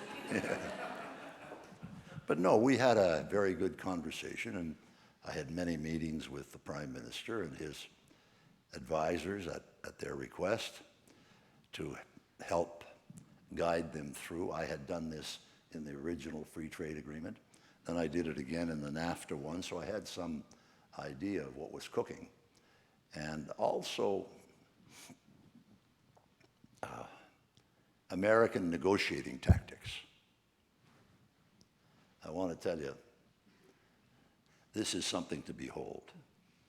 I always remember, in fact, Jim Baker was a fantastic guy. He was Reagan's chief of staff, and then he was Reagan's Secretary of the Treasury, and then he was Bush's Secretary of State. Probably the greatest public servant that America has produced in the last 75 years. Anyway, he was brought in at the crunch time. Simon Reisman, I had appointed Simon Reisman, a great guy, with a McGill connection, by the way. Simon was outstanding. And I appointed him ambassador and in charge of the negotiations. And finally, things weren't happening. We were running out of time because the Americans operate under a clause which allows them to negotiate a comprehensive agreement within a certain period of time. And if it's done, the House and the Senate have to vote on it yay or nay. They can't cherry pick. They can't take anything off the table. So that's important for us. So we were running out of time, and we only had a couple of days left. And I called my team back, and Reagan called me. And he said, well, what's going on? What the hell has happened here? I said, Ron, what's happened? He said, there's no bloody progress being made. You guys are not taking this seriously. Your guys are not taking it seriously. Well, he said, what do I do? What do you think I should do? I said, I think you should change your bloody chief negotiator. You get Jim Baker in there, some guy with authority and knowledge, and we can work well with him. I think we'll get it done. He appointed Baker. And on the last night, fast track authority is going to expire at midnight, what I told you about. And here it's about 9:30 or 10 o'clock. And Baker calls me. So I've got our team, Simon Reisman, Derek Burney, Alan Gottlieb. I've got our team, 8 of them, in the Treasury building down there in a boardroom, a Saturday night. And Baker calls me, and he says, Prime Minister, look, I think I've got good news for you. I said, what's that? And he said, we got pretty well everything you want, everything you need. But there's one thing that I can't deliver, and that's the independent dispute settlement mechanism. And I said, Jim, look, you know this is a showstopper with me. If I don't, I told you from the beginning, and I told Ron from the beginning, if Canada doesn't get an independent dispute settlement mechanism, we're out of here. Because you guys have got an economy 10 times the size of ours, and I don't want Canadians hauled down before American courts to be crushed under your system. What we need is an impartial system. You appoint a judge, I appoint a judge, the 2 judges get together and appoint a Spaniard or a Brit or somebody, and it's fair and impartial. Well, he said, that's a surrender of our sovereignty and we can't do it. I said, okay, Jim. Well, then I only have one thing to tell you. It's Saturday night, Reagan is at Camp David, and I'm going to call him right now. And I have one question for him. Now, I should tell you, because Baker was chief of staff, he knew my relationship with Reagan. He used to say, he and Colin Powell, Jesus, we got to keep Mulroney away from the old man, because they're both Irish. And Reagan will give him the dome off the Capitol, and Mulroney's not shy about asking for it. So we got to be careful here. And he knew, Jim knew this. So I said, I'm going to call him right now. And he said, and I have one question. He said, what's that? I said, I'm going to say, Ron, why is it that you have been able to negotiate a nuclear reduction pact with your worst enemy, the Soviet Union, and you can't negotiate a free trade agreement with your best friends, the Canadians? Total silence. Baker says, Prime Minister, can you give me 20 minutes? I said, sure. Now, what I'm about to tell you, I didn't see or hear, because it took place in Washington, is that 20 minutes later, Baker walks in to the boardroom where the 8 Canadians are, and he has a piece of handwritten paper, and he throws it on the table, and he says, there's your goddamned independent dispute settlement mechanism. Now, can we get this up to the Capitol before midnight, before we lose fast-track authority? So when I told the story to Justin, he said, well, because he's a lot more polite than I am, he said, well, you think that's going to happen? I said, you can count on it. You keep your eye open. And he said, what do you think? And I said, I think what I told your cabinet with regard to what's going on with the negotiations, so-called negotiations with President Trump. You keep your head down, you keep your mouth shut, and you never, ever, ever respond to any of his tweets or comments of any kind. And eventually, in the end, you're going to see through a lot of things. Well, lo and behold, at the last moments, it was a replay of what I just told you. And Justin did exactly the right thing. He really told the president to go fly a kite. And he said to me, he said, do you think that this will be the end? I said, no. The end is going to be at NAFTA 2, as you say, Linda, NAFTA 2, signed and delivered. It's going to go to, well, he says he's going to cancel it. He said, you can't listen to a thing he says. So that brings us to the present moment. And can you tell us, because as it stands now, it's not signed. We're going to have an election in Canada in 6 months or less, maybe. You know, it hasn't passed through Congress and it's stalled. Do you think it will be ratified? And if it's not, does that matter? I think it will be ratified by Mexico, Canada, and the United States, but not in the immediate future. There's just too much going on down there involving the president and his allies, and a lot of trouble in River City down there. And but it's going to be signed, it's going to be approved, and it's going to come into effect. It is NAFTA is the largest, most dynamic, and richest free trade area in the history of the world. Of course, they're going to go for it. It means millions and millions of jobs in the U.S., Mexico, and Canada. How about Canada and our trading relationship with China? It was discussed here on an earlier panel. We learned about Section 3210.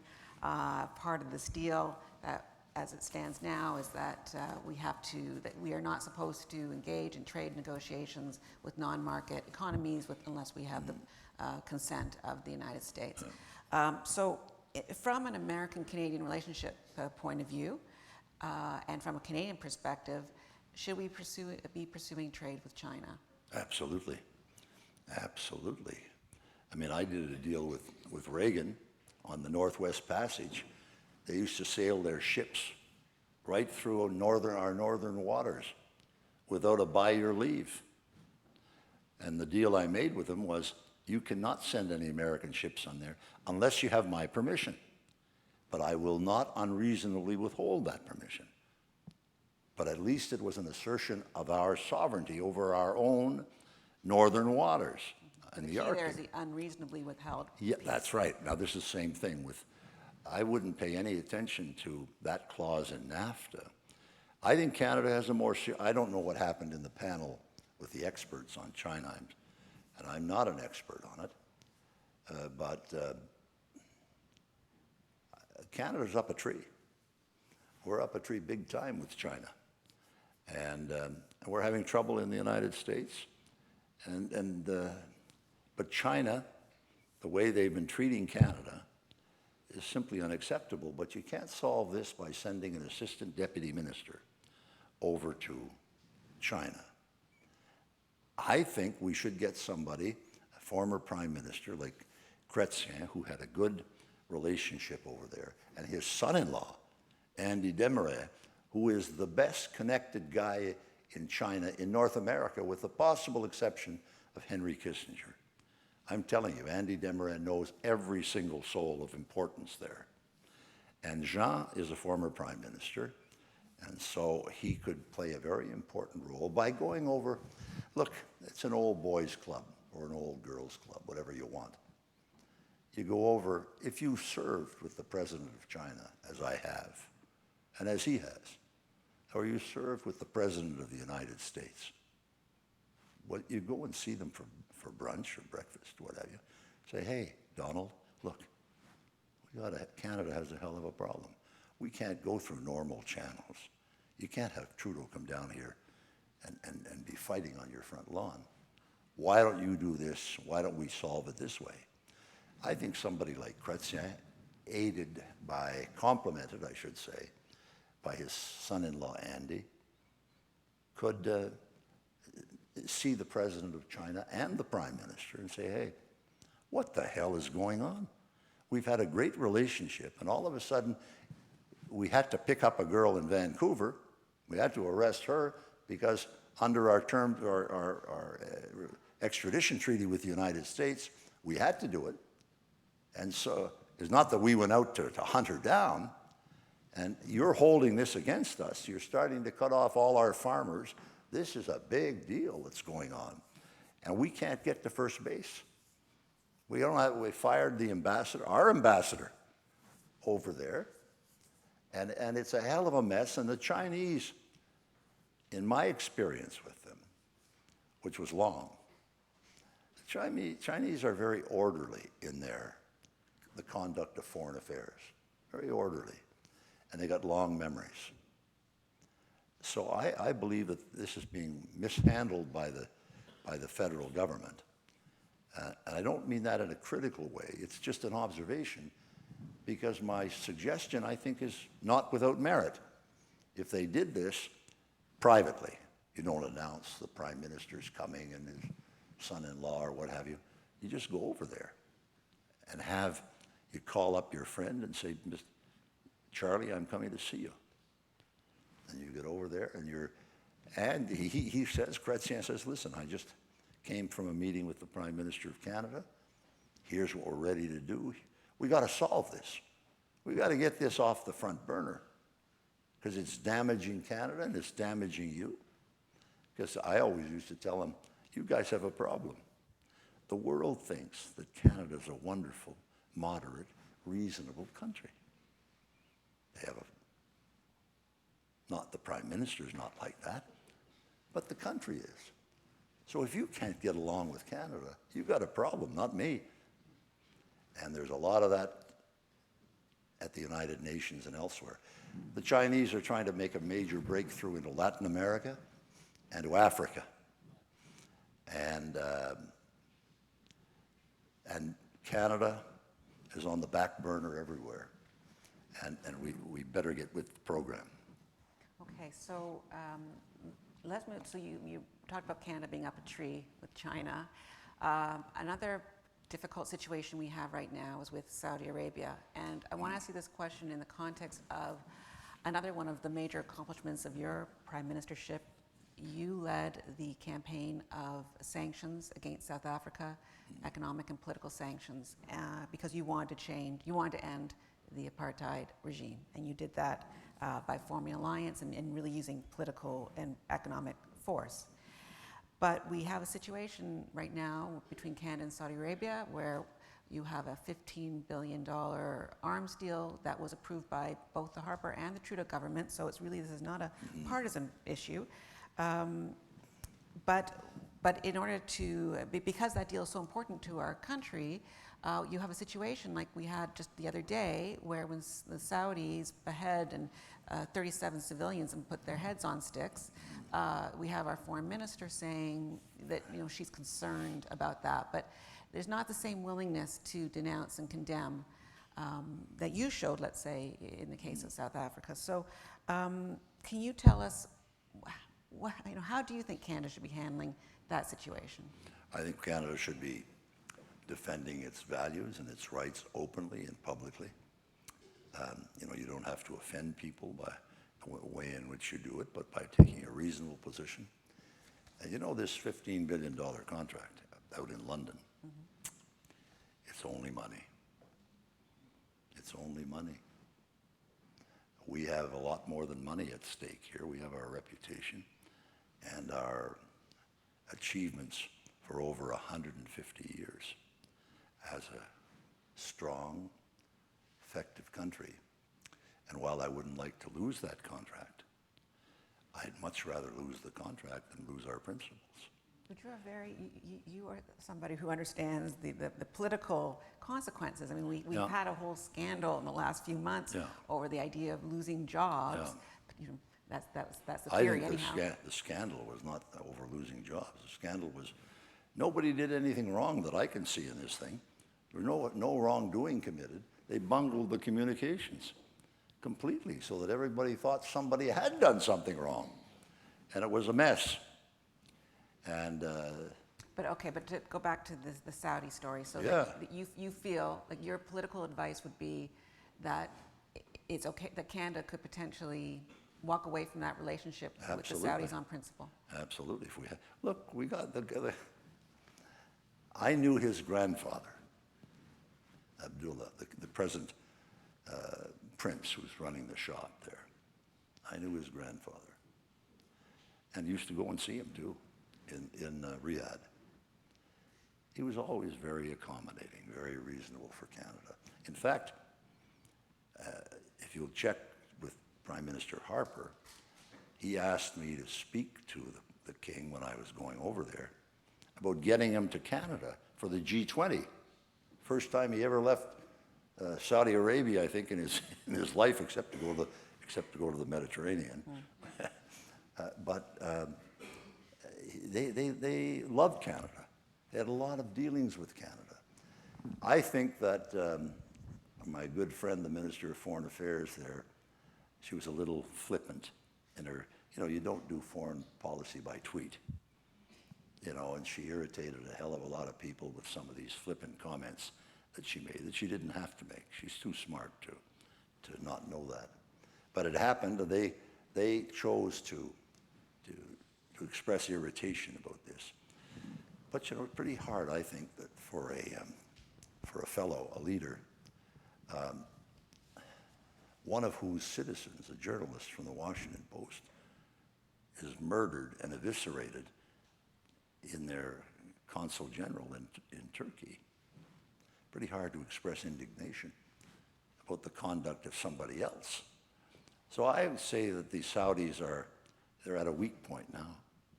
They're not in a strong position. Look, if the prince tried to come here on a state visit or to Washington or to New York, there'd be riots in the streets everywhere. And so they're not in a strong position. Canada is in a strong position. But we've got to assert our leadership and be proud of our country and speak out about it. And, leadership Bill Clinton used to say, leadership is the capacity to look around the corner of history just a little bit. Well, if you look around the corner of history, what do you see?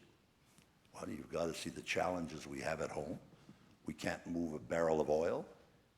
We got 175 billion barrels of oil in the ground that could make us all rich forever. We can't move anything. They say it's because it's the environmentalists and the Aboriginals. That's nonsense. I've done many deals with the Aboriginals and the environmentalists and the provinces. But it requires leadership. And that's the commodity, and I'm not speaking of any political party. I'm just saying in general. Look, the reason that politicians are so reluctant to take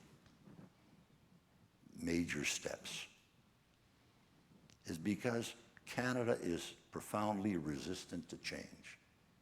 And every time you propose change, people get mad at you. And you'll lose your popularity. And the politicians don't like being unpopular. I finally figured out that you can be either popular, which I was. I won the biggest majorities in history on an ongoing basis. So I was popular. And you know what happened when I finally figured out?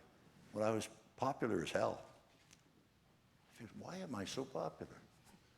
The answer was, I hadn't done a damn thing. I hadn't done a thing. So when I started to do things, free trade, NAFTA, the GST, all of these things, I got more and more and more unpopular. So I said, maybe I should go back to doing nothing. But the problem with that is that one day you retire, and history takes over. And history says, what did that prime minister do? He was there for 10 years. What the hell did he do? The answer is nothing. So he played a great game of golf during the years he was there. But when you leave and you have to live with this in history, and there's nothing that you can point to as what we call big ticket items in history, nothing, you got a problem. You have to live with that for the rest of your life and into history. So I figured, well, I've done all of this, and I've become very unpopular. So if I do this, I'll be even more unpopular. And I was. Prime Minister, And excuse me, and guess what? The the smartest thing I ever did. Because if you think you can accomplish anything, I told Justin, stay out of the goddamn magazines. Stay off the cover of Vanity Fair and all this trash. Do something. I mean, he's a talented, wonderful young man. He should do something. Well, he's, you know, and I understand. I was like that once myself. You know, thank God I broke that habit. Sorry, Linda. No, not at all. One of the big ticket items, you mentioned that in your leadership years, was national unity and keeping the country together. People say here we are in 2019 and the country is more divided than ever, and that there's now the renewed fear of separatist movements out west. Can you tell us about your sense of the state of the union and the state of unity in this country, and how concerned are you? Well, there are two major files that a prime minister has on his desk at all times: national unity and Canada-U.S. relations. This is what he's got to handle himself. He can't pass it off to somebody else. I think that the unity situation, relative to what we've known over many years, is pretty good. Pretty good today. I don't put much stock in, Linda, in Western separatism. And, you know, look, Jason Kenney is, he's got a problem. He says that he's being screwed by Trudeau and the eastern provinces and so on. And that he wants pipelines that go east, west, and south. And so Trudeau's answer is going to be, and he's threatening all of these things from Alberta. And Trudeau's answer will probably be, well, Premier Kenney, you were a member of Prime Minister Harper's government for 10 years. You never laid a foot of pipe, not a foot of pipe, east, west, or south. Why are you blaming poor old me, little Trudeau? I'm trying to do it. And that's because there has been no leadership nationally, and there's no leadership from the provinces. Somebody has to take the national view. And look, it's kind of like there's, on this, if I may, Linda, it's kind of like the free trade thing. I mean, I've tried to describe to the younger people how awful it was. I didn't even come close. It was a nightmare. I mean, every bloody night I'd go to bed and it was calamity on television and in the morning in the newspapers. We couldn't do anything right. And what it really came down to, and this is the way I would translate it with the pipeline thing, which is the biggest crisis we're going to have in the next year or two, is that the Prime Minister, and I suggested this in the past to some other Prime Ministers that didn't get very far, is you develop a plan for Canada and you call together representatives of the Aboriginals, representatives of the environmentalists, and of the producing provinces. And kind of like what I did in free trade, it's a little different, but and you call them down to Ottawa, and you say, the Prime Minister says, look, we've got this extraordinary asset that's going to make every man, woman, and child in Canada rich forever. And it's going to make us a better and a stronger country. Now, I'm the Prime Minister of Canada, and I've got a vision for my country. So with regard to, I'm going to do this. And the results, with the results, here's what we're going to do for the Aboriginals. And here's what we're going to do for the environmentalists, for you. And here is what we are going to do for the producing provinces. And this is what I get as Prime Minister to share with all Canadians. This is a national project and a national dream. So I want you to think about this for a week or 10 days and come on back and see me for dinner. So they come back and see me and they say one of two things. Yeah, that's a good idea. We're going to work on this and we can do that. Then your problem is solved.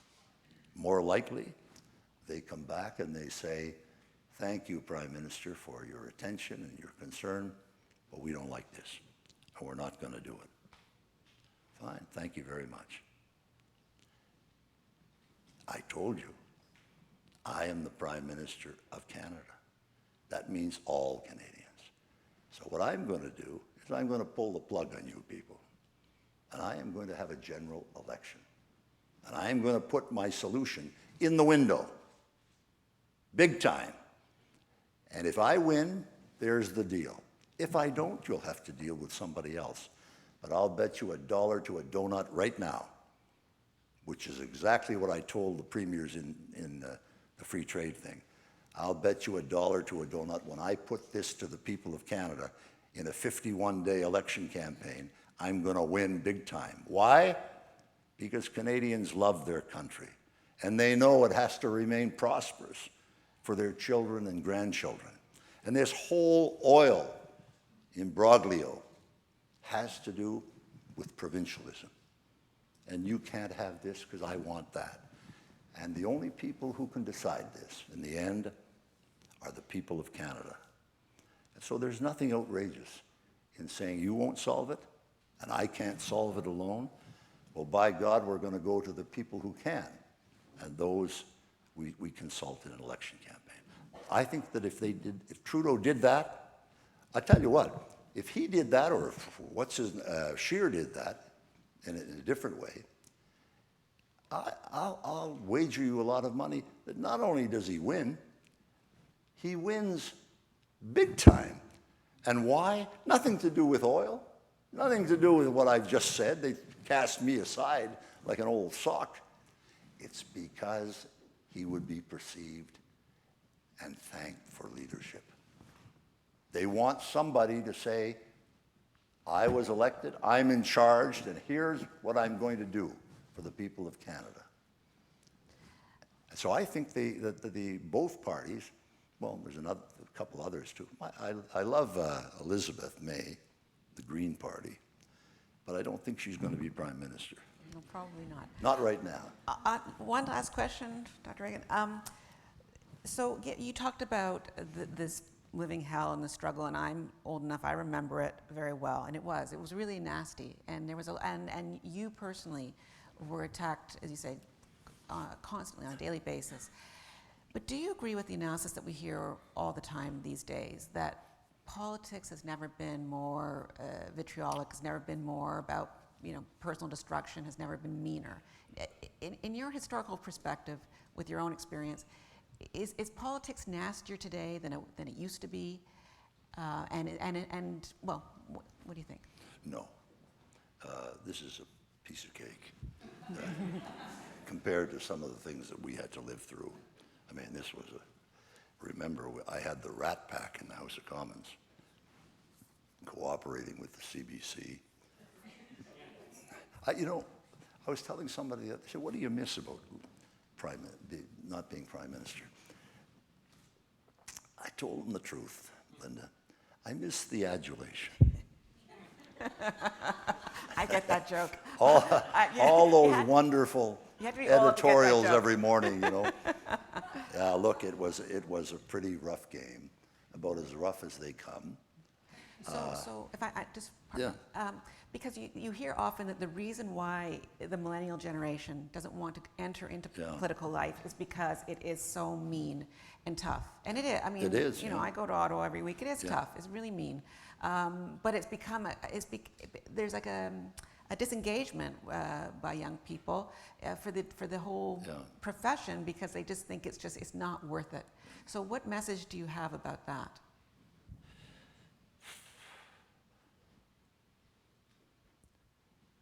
one thing, what we didn't have at the time, which is a big factor, we didn't have the internet, and we didn't have social media and all of this stuff. And so we just had a very limited number of people shooting at us. But they were pretty consistent every day.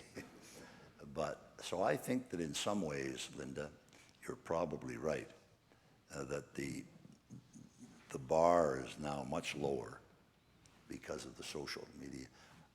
I'm not very technologically sophisticated, but every once in a while I push a button and I see something. And I mean, these comments section, I mean, it's unbelievable that people would actually get up in the morning and say, who do I hate most today? You know, what can I write that is as mean and bitchy as my neighbor, because he's my competitor? We didn't have that, and that's a big thing, I think, for people who just look around. But I think that I will say this, it's much worse in the United States than I've ever seen it. I mean, what Trump has done there is really extraordinary. But in Canada, from what I can see anyway, on the top level where you are, and Mr. Trudeau and Mr. Scheer and Mr. Singh and Mrs. May, I think that's pretty gentlemanly relative to some of the trash that I had to wade through every day. I mean, you wouldn't believe, your family couldn't believe they couldn't recognize you. Couldn't recognize you in all of this. So that wasn't very much fun. But it's the price of poker. If you want to be prime minister, or you want to be a cabinet minister, or you want to be a senator, an influential senator, you got to pay for it.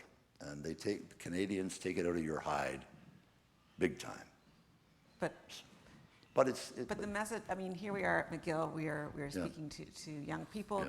Yeah. The message surely is that you can't let that prevent you from trying to make a difference and to take on roles of leadership. Because we were saying before we came out that you're concerned about the dearth of leadership and that people don't want to step forward. So can we just end on that note of a vote of encouragement about people stepping forward?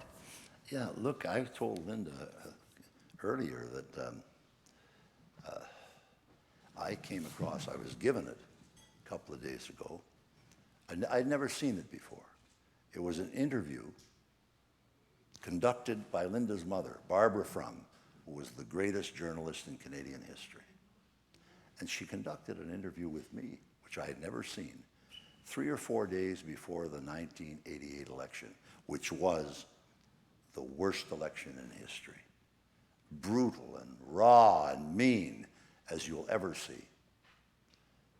But you'd never have known it by watching this interview. Barbara Frum was brilliant, but she also knew everything and was tough as nails. And yet you could get the sense of the intensity of the campaign and the importance of the campaign. And the, as is said in French here, l'enjeu de la campagne électorale, le vrai enjeu de la campagne électorale. You could get that but also think, hey, this was a pretty civilized thing. You know, and in many ways it was. It was informative, and guess what? In spite of all those things I've told you, Canadians went to the polls. They thought about all of this thing about free trade, or we're all going to become Americans, and I was going to be the governor of the 51st state, and we were going to lose our water, and we were going to lose our Medicare, and we were going to lose our hospital insurance. And they said, this is all nonsense. And they threw it out, and they reelected your humble servant. So there you go. There, why the hell they did that, I don't know. But there it goes, and it was that litmus test that your mother imposed on the CBC is a model for students. And if you want to know what it was really like, go and look at that. And I think you'd find people saying, yeah, it was tough, but it's democracy. Prime Minister, it's been great having this talk with you. Thank you for the remembrance of my mother, and it's just been an incredible day of nostalgia, and thank you so much for this really fascinating Thank talk. you all. Thank you. Thank you. Get up now. I don't know about you, but I could sit and listen to this all day. But we have approached our hard stop, and at the Max Bell School of Public Policy, we are nothing if not efficient and disciplined. So we will honor the hard stop. Linda Frum, thank you very much for this conversation. And Mr. Mulroney, thank you. Thank you for your thoughts about the Canada-US relationship and the ins and outs. Thank you for your thoughts on leadership. And frankly, more importantly, thank you for your service to this country. Thank you very much. Thank you.